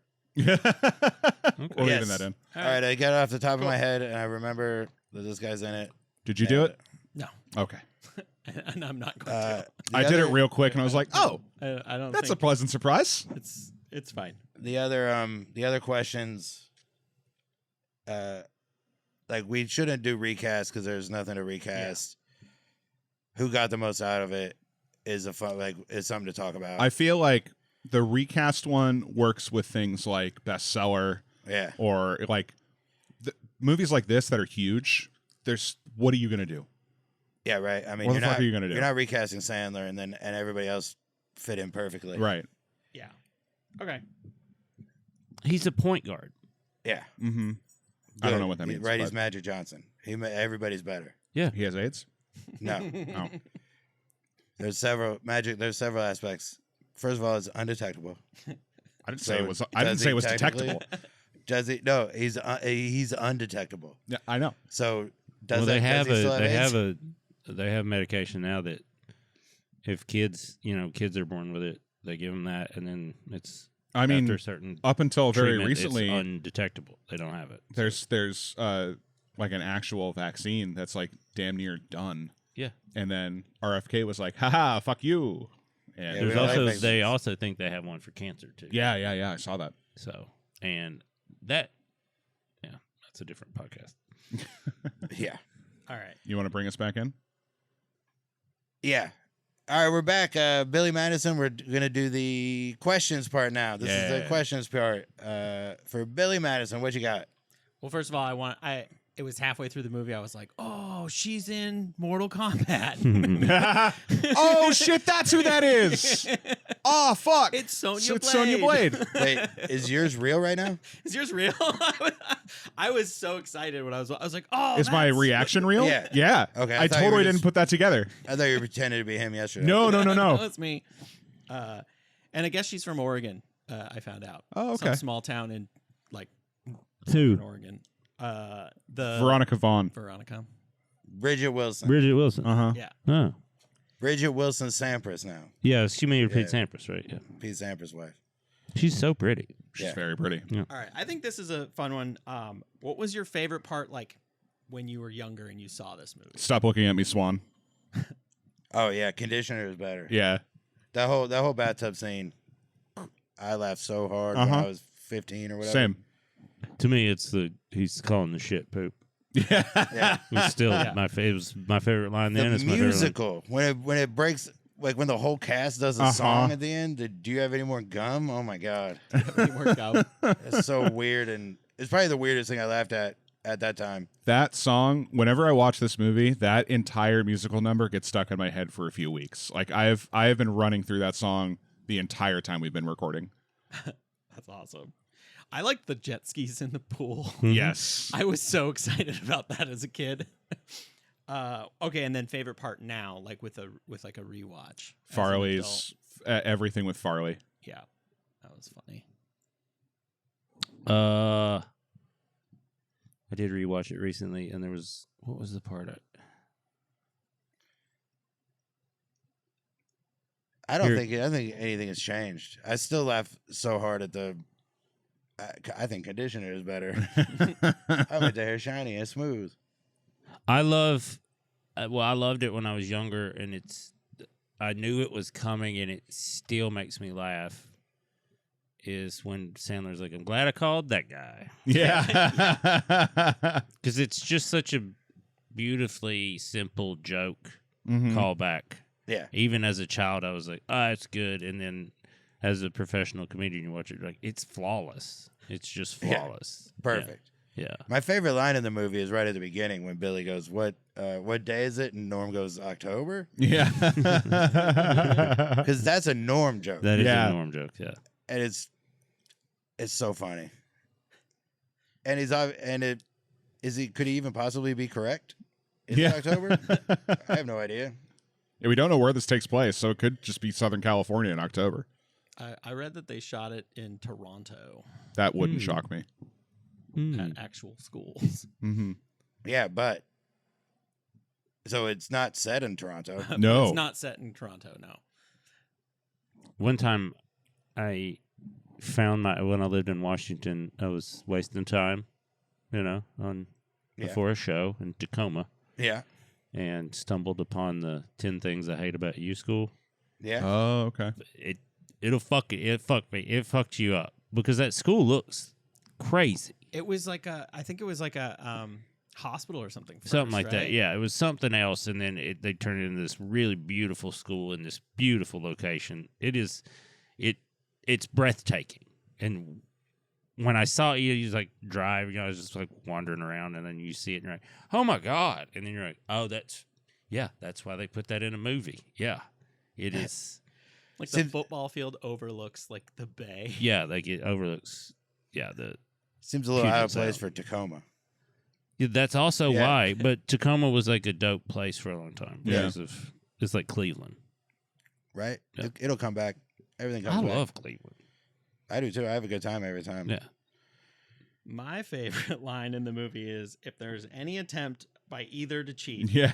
especially with my dirty tramp, I'm just gonna snap. It's like, I think he delivers it obviously way better, but oh my God, it's such a good zigzag joke. Also, And there's no moment in that sentence where they're like, and that means you lose. right. It's like, if you cheat, I'm a I'll be snap. mad. But you'll then still all the- pass because this is all built around business. So cheating is kind of a feature. Right. it's- I love too later on when he says everyone's now dumber, how he finishes that statement with "May God have mercy on your soul." So funny. And the line, the little like the squares Yes. that have other references to his. It's like I want to hear those. Like, Half of them are if about you- his wife. if you chose those, what are those questions? Yeah, Or yeah. what are those categories? Yeah, missed opportunity. Somebody should have picked one of those. My spouse is sleeping around. Yeah. My wife, the tramp. Like that's the category. Like, I'll take my wife, the tramp, for 500. yeah. All right. So who stands to lose the most from not doing this movie? Maybe Norm Maybe. or just Adam Sandler. I think it's Sandler. But also he was in that spot where it would have been something. Yeah. But Well, I think actually, I the think truth you're is I it's think- Alan Covert. No, I think it's Sandler because if he doesn't do this movie and he does another type of movie, but it's with under the Lauren umbrella or whatever, he doesn't get the freedom to do Adam Sandler movies. He does like Yeah. he does a Broadway video type, Yeah. SNL type movies, character based movies. That's who he is. He doesn't get to go film in fucking Hawaii with his friends for fucking years. Right. And he doesn't, because if he doesn't do this movie the way he does it and it's a huge hit, then he gets so much freedom to do whatever the fuck he wants, which also gives him these big back end deals where he gets even more money Yeah. to get to do all this. The downside is we still have to deal with Rob Schneider. Yeah. So It is that, the only downside to any of this is that it's because Sandler's a good dude and a loyal friend, he still takes care of fucking Rob. Yeah. The I agree. Is it? Sorry, I right. So my answer is if Sandler says no to this, Covert loses the most. Like if Sandler doesn't make this I movie, see what you're saying. Covert loses the most because Sandler's going to get a shot. Sandler's. And if he I ends see up what in you're your saying. thing, Yes. he's still a movie star, but he Yes. doesn't get to be he doesn't make Yeah. Sandler movies. And if he don't make Sandler movies, Alan Covert don't make any movies. Yes, you're right. And then So that's it's a daisy chain. But if Sandler doesn't make Billy Madison, Alan Covert works Which one at a is Alan grocery Covert store. again? He's the caddy in Happy Gilmore. Oh. The guy, the limo driver and wedding singer. The guy that Yeah. ends up Yeah. he does like a lot of cross-eyed characters. Yeah. yeah. Yeah. Yeah. He's also he's the lead in Grandma's Boy, right. Yeah. which is so goddamn funny. But Swartzen wrote that. Yeah. Yeah. So, Grandma's Boys. Yeah, we don't get Grandma's Boys if we doesn't do Billy Madison. No. No. But we also don't have the animal or the hot chick either. So it's a Or the Yeah, single but hand. it's a good with the bad. but those also gave us those wonderful South Park episodes where Oh, Rob yeah. Schneider is the stapler. Rated PG-13. Rob Schneider is a carrot. We also don't get the word derp if that happens. Yep, that's true. I love the word derp is Yeah. it encompasses a lot. Right. Well, I mean, I guess so. If Sandler doesn't make Billy Madison, then we don't get the awesome movie pitches either. Yeah. Yeah, Or- that's true. Or Dirty Work. Or Dirty Work, right? Dirty Work. We need Dirty Work, so it's all worth it. Yeah. Rob Schneider can make a bunch of movies. I'll never see. No, I'm saying that's So the we- only yeah. downside, As and many he's Deuce very Bigalows. ignorable. So Oh it's yeah, not- like none of Schneider's movies are like cultural touchstones like Sandler's are. Deuce Bigalow. Deuce Bigalow is, but like I'll give him that one's fun. that one. Like, did you say steak? That's one of the. I love That's a that. huge bitch. Yeah. Some funny lines in that fucking movie. And I don't like Rob Schneider, but you got to give him like that movie. That one's great. It's funny. Yeah. Yeah. All right, you guys got a double. Like, what's a good double feature with this movie? Like, I went with Happy Gilmore, but I will easily switch that out with Tommy Boy because I often double featured this with both. yeah, I think a good one, if you're doing double Sandler, is Waterboy Yeah, with yeah, this yeah. one because it's silly in the way that, it's a university. but it's silly like in like a with a theme Mm-hmm. where Billy Madison is silly, just balls to the fucking wall. Even the Mhm. premise is silly, but like I think Waterboy is funny because there's parameters put on the silly, Uh-huh. and they do a wonderful job making fun of 9 million things they can make fun of in that. But it's all silly. And there's some like And Sandler's just that character. He's not bouncing between 1,000 different things. he's just that Bobby Boucher. Yeah. And then everyone else is like very funny in it. Yeah, like fucking Kathy Bates. Jesus Bates. Christ. And then what's his name? Blake Blake Clark. Clark Mhm. comes in. He's so memorable in that. You're Yeah. like, what? You like see? He's been in a bunch of Sandler movies too. Yeah. He was a real brought along. But he was in a lot of stuff earlier too, before Sandler. Like, He's a great character, dude. yeah, Yeah. He's a great stand-up. he's excellent. He was Drew great. Carey's neighbor for a little while in the Drew Carey show, When did Waterboy come out? like 99. Okay. Big Daddy was 99. So 97, 96, 97. yeah, I don't know. They all I'm kinda wondering blend if in. we get Henry Winkler and Scream if we don't have Waterboy. I'm trying to put that timeline together. Scream came out before. Hey, well, okay. Yeah. I thought so. What's yours, Jeff? The double feature, I would just say Dirty Work because it would be. Mm. It's obviously Happy Gilmore, but that already got took. So Dirty Work is And then 1A. two classic Farley characters yeah. in Yeah. both those. It's a definite Chris Farley double feature. It is.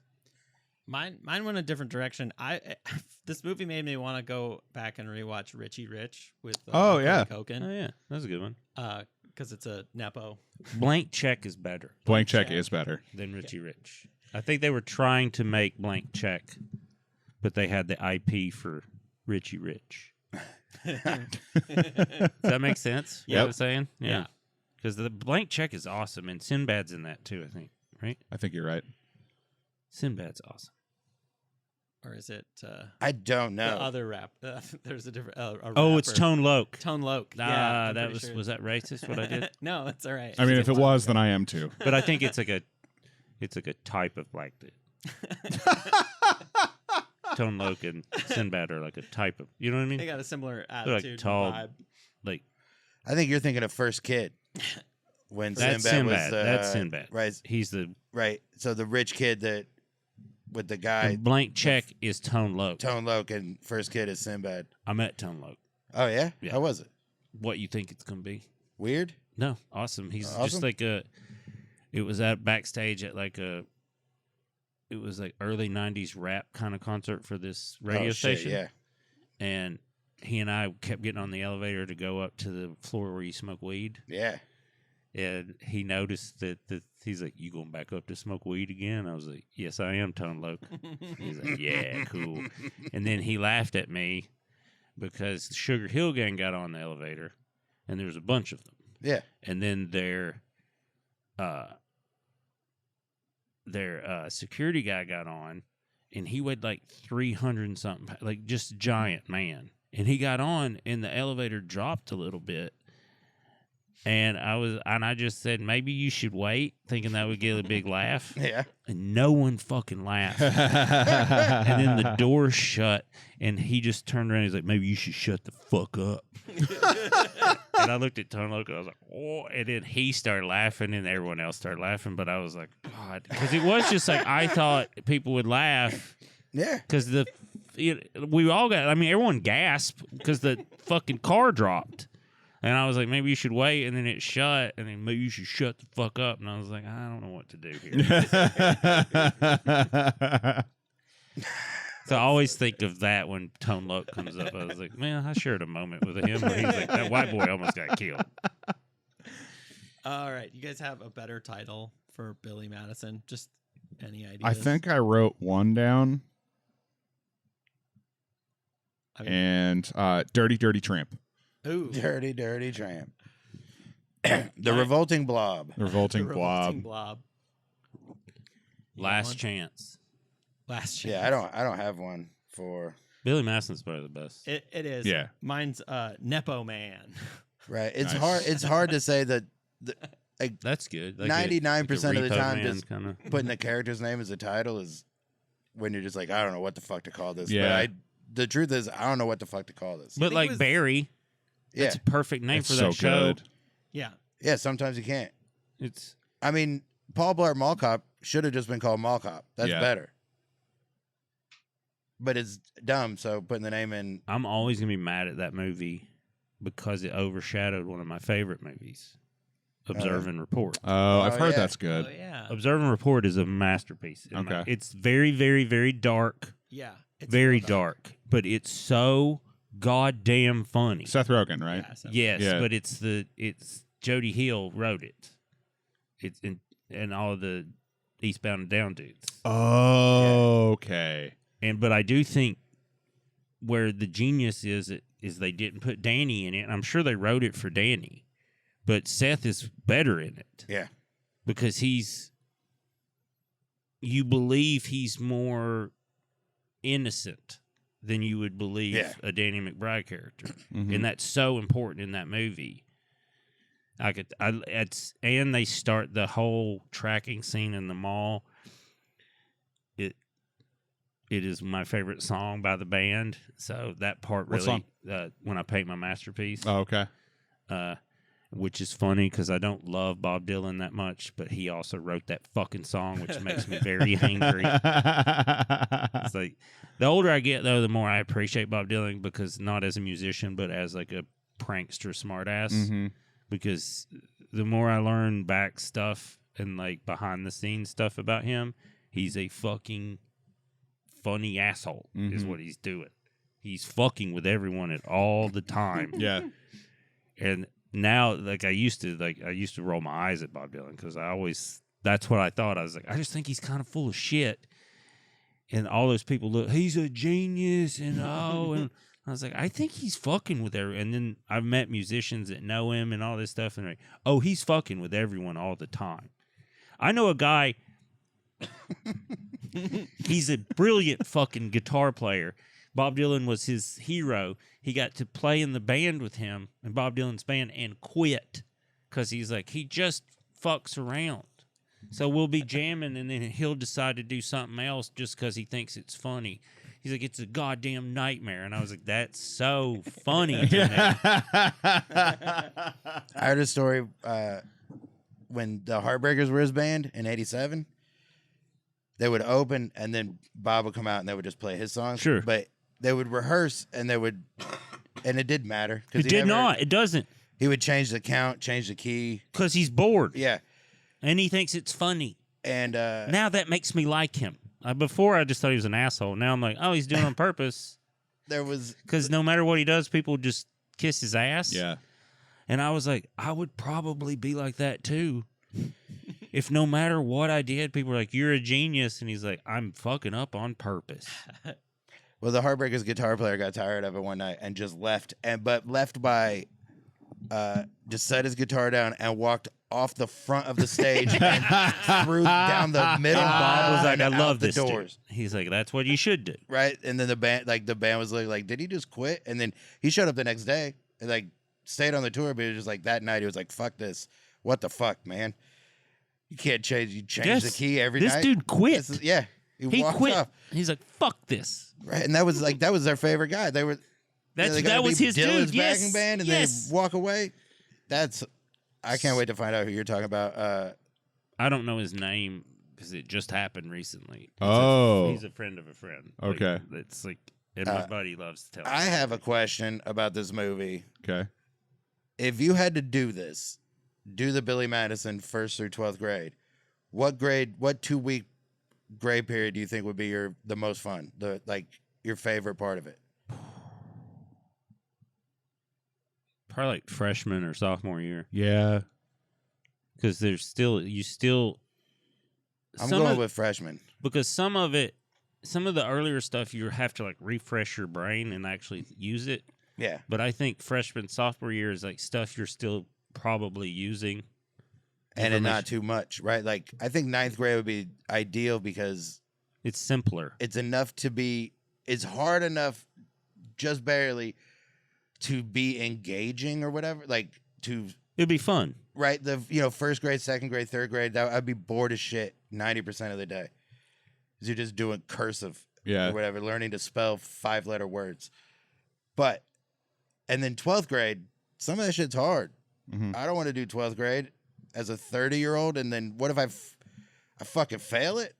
Yeah, you would. But 9th grade is the last time where it's like, I can pay attention to there's stuff to think about, stuff, yeah. and it's really low stakes because there's no way I'm failing. Yeah, you're freshman solving for X. Still. Yeah, right. There's not like 3 other letters. 10th grade, they start throwing geometry at you, or you got to take a chemistry class or whatever.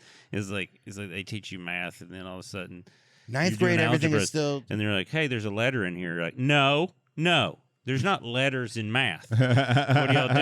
It's like the King of the Hill joke where Bobby goes, "My math is just called math." Like 9th grade is still English is English, math is math, science is science, and then it starts getting into. Bargatze had a joke it's about difficult. He and I went to the same junior college. Oh yeah. He quit. But okay. he was like, I was just taking classes like reading.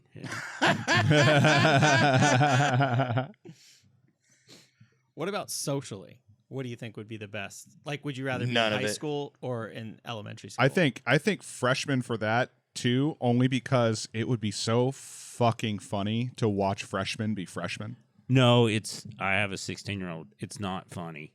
But being separated from that, being outside looking in. It's not. I think third or 4th grade, it's easier to make them laugh. 6th or 7th grade is the prime, because, and this is from a parent that has just watched all this. There's 6th and 7th grade is pretty wonderful because their bodies and minds are kind of like older and bigger. So they have like a grasp on stuff, but the hormones haven't set in. So they're not dumber than shit and dangerous. So it is like fun because they're kind of interesting and but they're not easily distracted by like dumb shit, which is like, that's the amazing part, is to watch the hormones just hit and you're like, they just can't. It's really not their fault. It's not our fault, is like some of that stuff, because it is like, yeah, it's like anyone that ever says high school is the best time of your life, you're just like, no. Oh no, those people are full of shit. And like, I was popular in high school, and I still wouldn't say.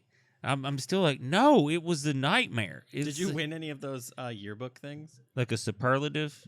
Is that what that's called? I think I forget which one I got. Yeah, because if you're somewhat popular, you get voted for all the, you know what I mean? Yeah. I played sports in the South. That's all you needed to do. That's all you need to do to be popular. Is be good at sports in the South. Yeah, it doesn't matter what kind of person you are. But I happen to be like funny too, but it's still lonely. It's like you're all hormonal, and you're like, I was just nice to everyone mostly, and I think that helps. Mm-hmm. That was the one I got. Friend to everyone. Yeah. Well, I think mine was most school spirited, which was like, which was because I was just involved with a lot, and my parents worked at the school, so it was like, yeah, I didn't have a choice to be it. I played all the sports and did all the stuff because we were always at fucking school. And then I remember everyone got like this other girl got upset because she wanted to be Miss whatever the name, CCHS or whatever. But they voted, the dumb people in our school voted for some couple because they thought it was like who the couple was. And it's like, and I remember our principal, after they read the results, was like upset because he was like, this is supposed to be about who best represents our school and, you know, and all that. Like, you know, like not who's dating. And I was like, well, teenagers are dumb and horny. You shouldn't, I just remember being like, you shouldn't let anyone vote. Fucking still. The teachers should vote for that. Just dumb. Or just have, hey, who cares? I just remember being enough involved in student government and all that in high school to be like already understanding like full on democracy is probably not a great idea. Where I was like, I understood the electoral college, and still they started fucking with it. Yeah. It was interesting watching this movie now. I'm going to just change it a little bit because the 90s are kind of back. So I feel like because he's supposed to show up to school and they're like, oh, you're lame because you're of the wrong era. I feel like it's gone so far that if you were to do it now, I could show up and wear normal stuff and it wouldn't be as like sticking out. Like, what would you guys wear if you showed up back to high school right now? I have a 16-year-old, so I just you go would to know. his fucking You closet. just go to his closet. What I am wearing right now. Yeah. But he does wear shirts. Oh, no shit. He wears. They got a dress code where he goes? No, he didn't make him wear a shirt. No, he wears like.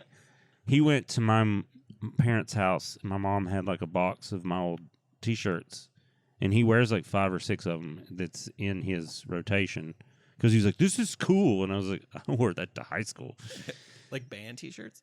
I was just they're old designs. Just like there's like a Nike one that's from the 90s, or there's like, and then there's like an old CCHS one. It's just big and baggy, and it looks like something you would get at a vintage store.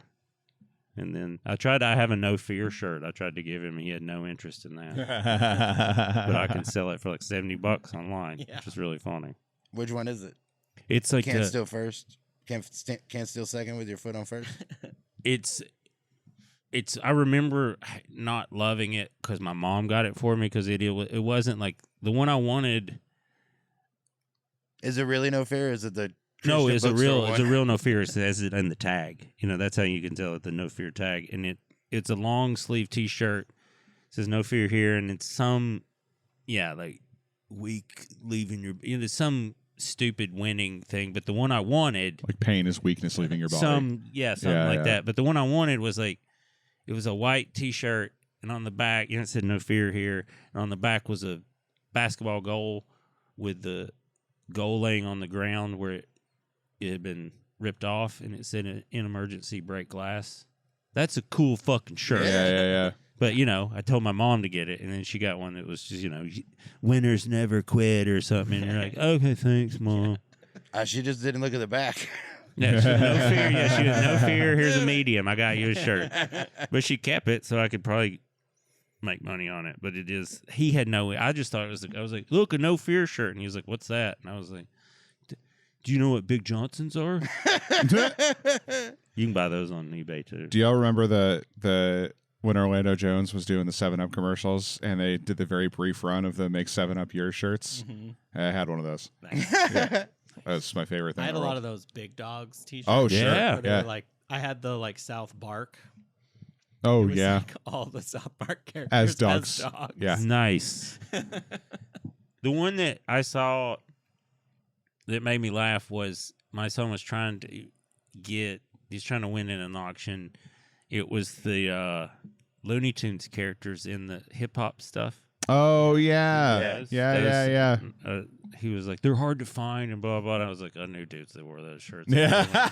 Everyone was like, what is that? But it was popular. How many times I walked by one of those shirts and went, that's stupid. It's stupid. Yes. It I felt feel racist. like I had a crew neck heather gray sweatshirt with all of the Looney Tunes characters, and it said like Colorado on the bottom of it.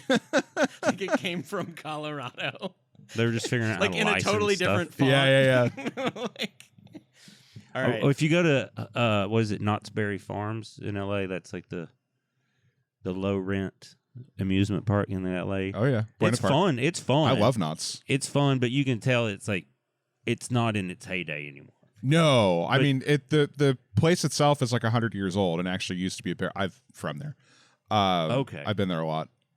It's not in its heyday anymore, but like compared to Six Flags, it's better kept. Yes, totally. It's and the theme parts are The better. themes themselves. I mean, it's just here's Warner Brothers for a Well- little bit of it, and the rest of it's just I don't know, No, fucking it's roller Snoopy. coasters. Snoopy Land. Oh, Yeah. you're right. You're right. That's It's Snoopy. why. It's That's Snoopy. the part that made me laugh Yeah, the it's all hardest. Chuck Brown stuff. Because I was just like, oh, they got Snoopy license. Because it's like, Camp Snoopy. because Six Flags is like Looney Tunes. Or Yeah, something yeah, like that. you're right. Six Or- Flags is Warner Brothers. The rest of it's Chuck Jones. But that's the part that made me laugh. Or- Was like there was like Peanuts characters all over it, and I was like, this is pretty low rent. Because I bet my children are like, who's this dog? And you're like, that's Snoopy. Do you like All the right. rapper? You're like, You, kind of. You guys want to do the Frank Berman game? Connect the leads. Sure. Sure, you want to go? Yeah, All right. I got it. We're doing Adam Sandler to Tom Everett Scott. Adam Sandler is in Happy Gilmore with Julie Bowen. Julie Bowen is an American Werewolf in Paris with Tom Everett Scott. whoa. Right, so Sandler, I got Sandler is in Happy Gilmore with Alan Covert, who is in Strange Wilderness with Steve Zahn, who was in That Thing You Do with Tom Everett Scott. Okay. What's Tom Everett Scott doing now? No idea. He's good. He had a nice little run. Yeah, he had his moment. He probably Some wishes it was chances. longer. Yeah. You think? Some people. Just Some people don't. Yeah, some like- people just get into it for a little bit and then fuck off. Because if he had a couple great hits, that if the deals were right, you don't have to worry about money. What's crazy is he got picked to do stuff after American Werewolf in Paris. People still believed in him. Oh wow. That's crazy. never- I mean, I can't believe he did anything. I can't believe anybody involved in Dead Men on Campus got to work again. But listen to last week's episode to find out more about that.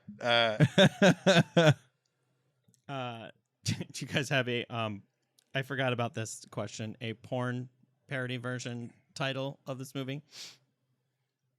Boner Madison. I mean, I forgot about this question. This is a question we asked It's a now? new we were doing it a little bit.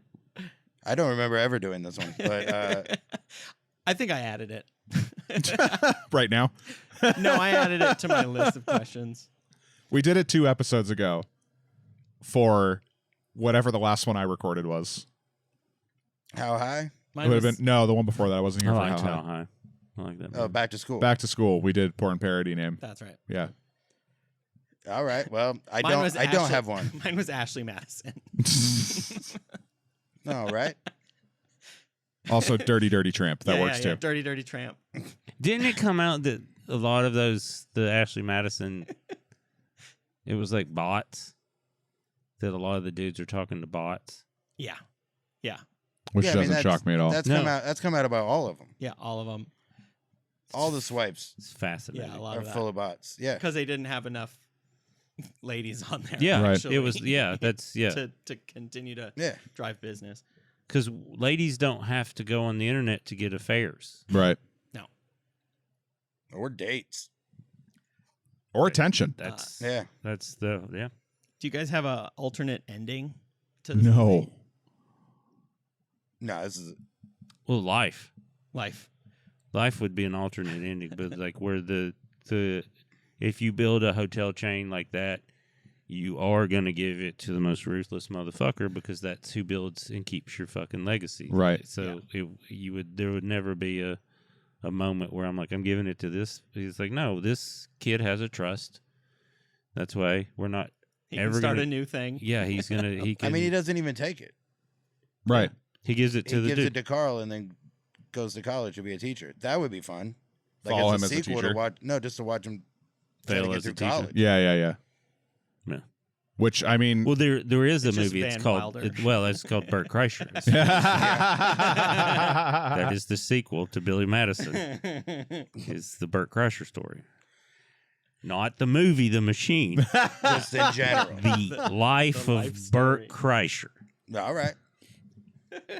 I'm gonna tell him that if I'm ever on Burt cast. I'm like, you realize that your whole life is Billy Madison too, right? what else we got? Oh, I was just thinking. Do you think that this was another? There was another joke that his initials are BM. Huh? I'm gonna put that together. No, probably not. It's a dumb shit joke. I think they would have made mention of it if it was If that intentional. was- Yeah. This is a very we're not leaving anything up to interpretation Yeah, kind of movie. That's true. Oh, I forgot to say one of the other jokes that I really liked in it when he was like, "Oh, the C is silent." Yeah, When they're in talking Rock. about the spelling of rock. That was a joke that I did not remember, and I thought it was a lot funnier this time. It was funny. Did we watch this so we didn't, or whatever? I've messed it up. There Are it is. you- really landing the plane on this one? Are you okay? Why did you bailed on your own sentence? Mhm. Yep. How did You you? did. This is your I part of the fumbled it. show. Did we watch it so you didn't have to? There. No, of course not. It's Billy Madison. No, watch this movie. Watch it. It's It's great. it's way more fucking dumb than I remember, and I had this movie like damn near line for line memorized. And watching it again last night, I was like, "This is way fucking stupid," but I'm still having a great If time. you're gonna do stupid, do it. Yeah, Don't fuck around and half-ass it, and they don't. That's why it's awesome. yeah. It is. There are elements of it where I'm like, that didn't land anymore, but whatever. Yeah, well, that's what happens. The movie is 30 years old. Yeah, Right? Watch Billy Madison. They call the shit poo.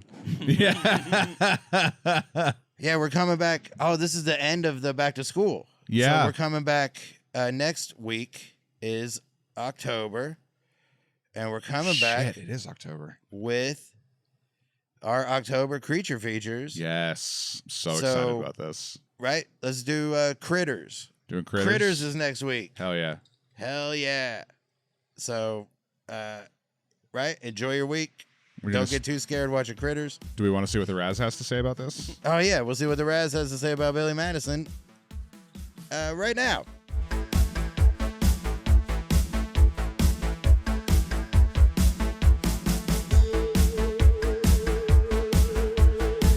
All right, we're here with the Raz talking Billy Madison, man. Finally, one I know you like, one we were all looking for. Yeah, man. This movie rips, dude.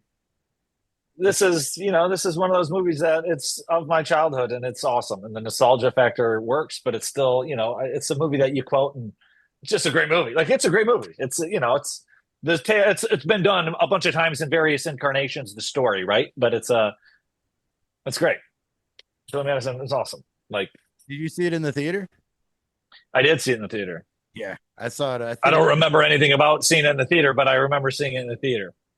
I saw it twice. I think the weekend it came out. Like, there was nothing funnier than when these, Tommy Boy and Billy Madison and all this shit coming out. But this is the question I asked the guys earlier, and I want to ask you: if you had to do this, what grade do you think would be the most fun? And I don't even mean like socially, but like, Right. None of them. We're all adults, so none socially. None of Right. them fun. Honestly, Right. Billy Madison did it right by, like, he just really got along with those third graders the best and just being. I mean, fun, but probably something like that, like a fourth grade or a fifth grade. Like my niece is, I think, in fifth grade right now, and she's awesome and she's super funny and quick and witty. So probably a younger, probably one of those would be most fun because that's before everybody's too cool for school. And like, and like if an adult is doing this, you want them to be fun and not, call you a boomer. Right. So like, or call you a bot. they still have whimsy. Right. I kind of land on like the having fun part, and that part would be like third or fourth grade. I think the actual school part would probably be like freshman year. That's when it's like just hard enough to be interesting, but not hard enough to study. Right. That's true, because also you're going through classes and you want it to be challenging. Right. The the year he has to learn cursive or whatever, I'd be bored off my tit. Right. I mean, look, freshman year is also, like you said, there's probably a good amount of education that's happening in freshman year that would still be new to me. Right. But you could still take, like, Billy Madison isn't taking any AP high school classes. It's still just pre-algebra or whatever. And I feel like you get through pre-algebra. The science, I might either just accept that I'll barely pass or maybe try a little harder, read a little bit. Right. Yeah. But I'd be just like drawn ducks and learning cursive and whatever. Yeah. Blue duck. You don't want to just sit around waiting for recess. Right. That's the thing. You want it because it's an 8-hour day.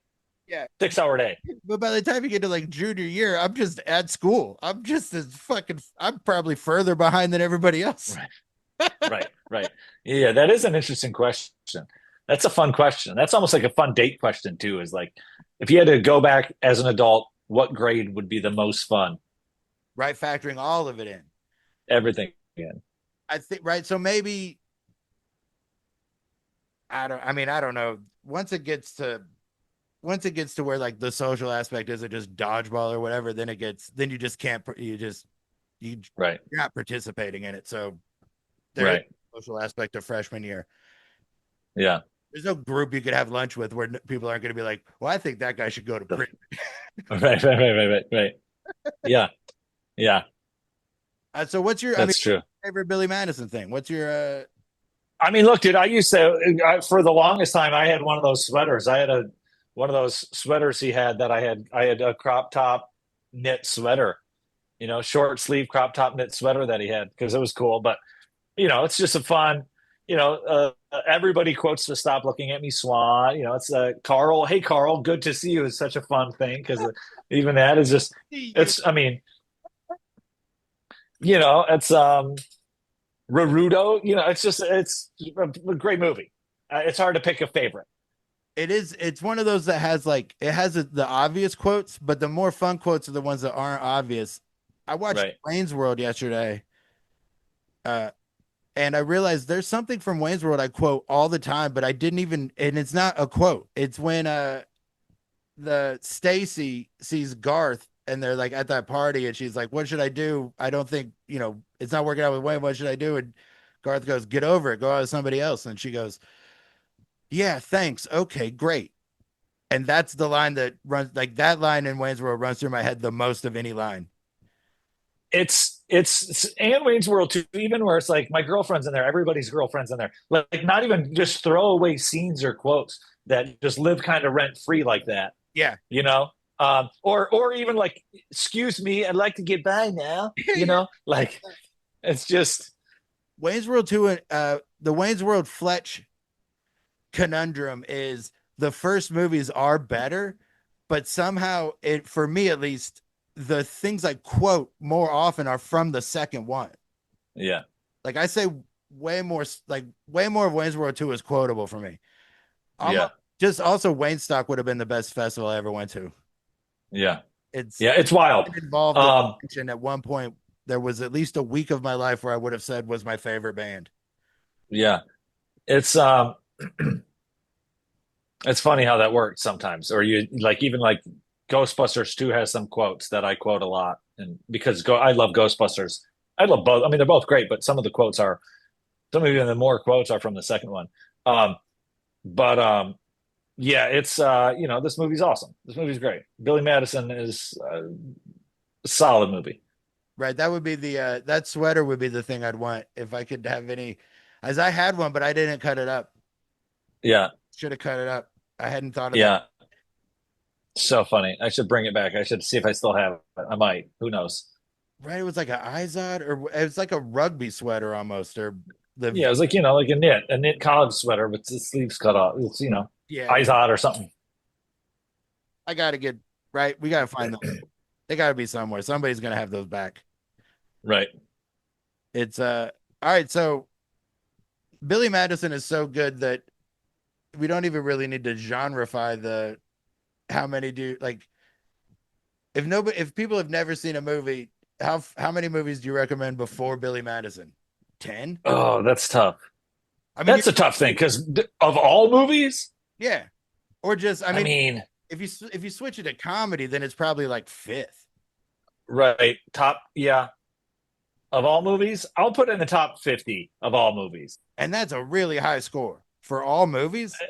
For all movies, if we're saying all movies that affected us as a human being, let's do that genre. Top 50 of movies that hold a nostalgia value and influence my life. Well, yeah, Easy. For that category, it goes way up for me. Like, Right. it's just whatever. And every one of them would be between like 92 and 97. Yeah, right. Right. So I mean, Billy Madison Yeah. is Billy Madison Sandler's best movie?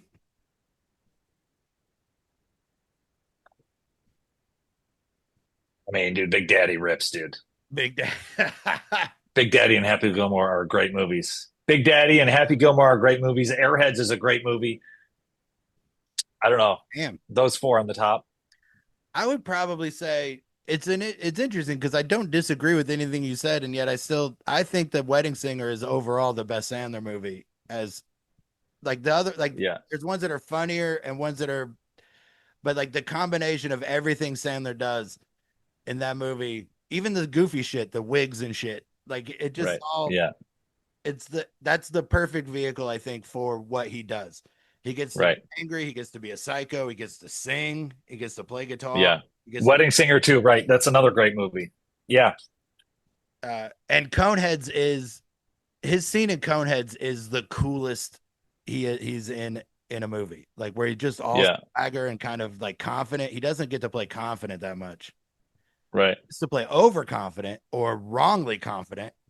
But in this movie, he just is. He's like the Fonz in Coneheads. Right. Insane.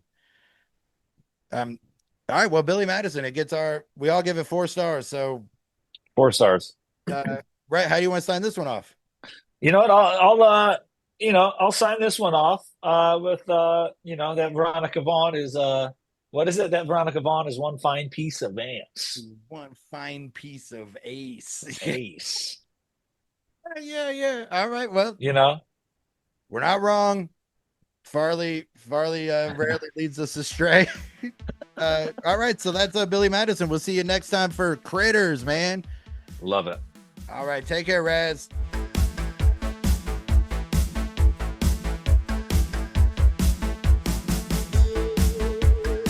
All right. No surprises on the Raz. Right.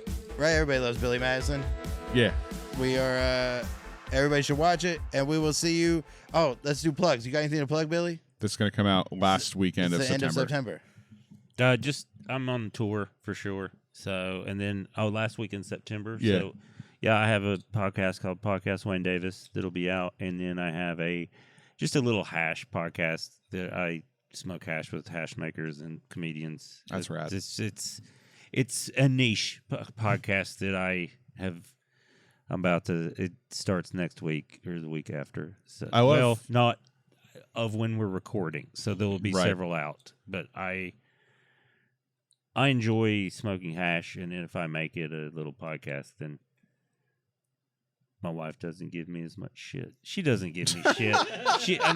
She doesn't really, but I think in the back of my mind, it's like I'll control my consumption and stuff if I get to do it like with a friend once a week. I love that it's hash. You're not doing live resin. You're not doing No, it's all that. It is all that. Concentrate. Oh, but okay. It's mostly if it's live rosin solventless is what I prefer. I don't like the solvent stuff. Oh, yeah, no. I like all this stuff that's like because I have a high tolerance naturally, not because I've also smoked myself to a high tolerance. Yeah. But even when I do tolerance breaks, I've always just had a high tolerance for it, and I found that the extracts, when I find the quality stuff, it makes me stoned for a good 15 minutes and then keeps the edge off in a way that the flower doesn't. Yeah, I get that.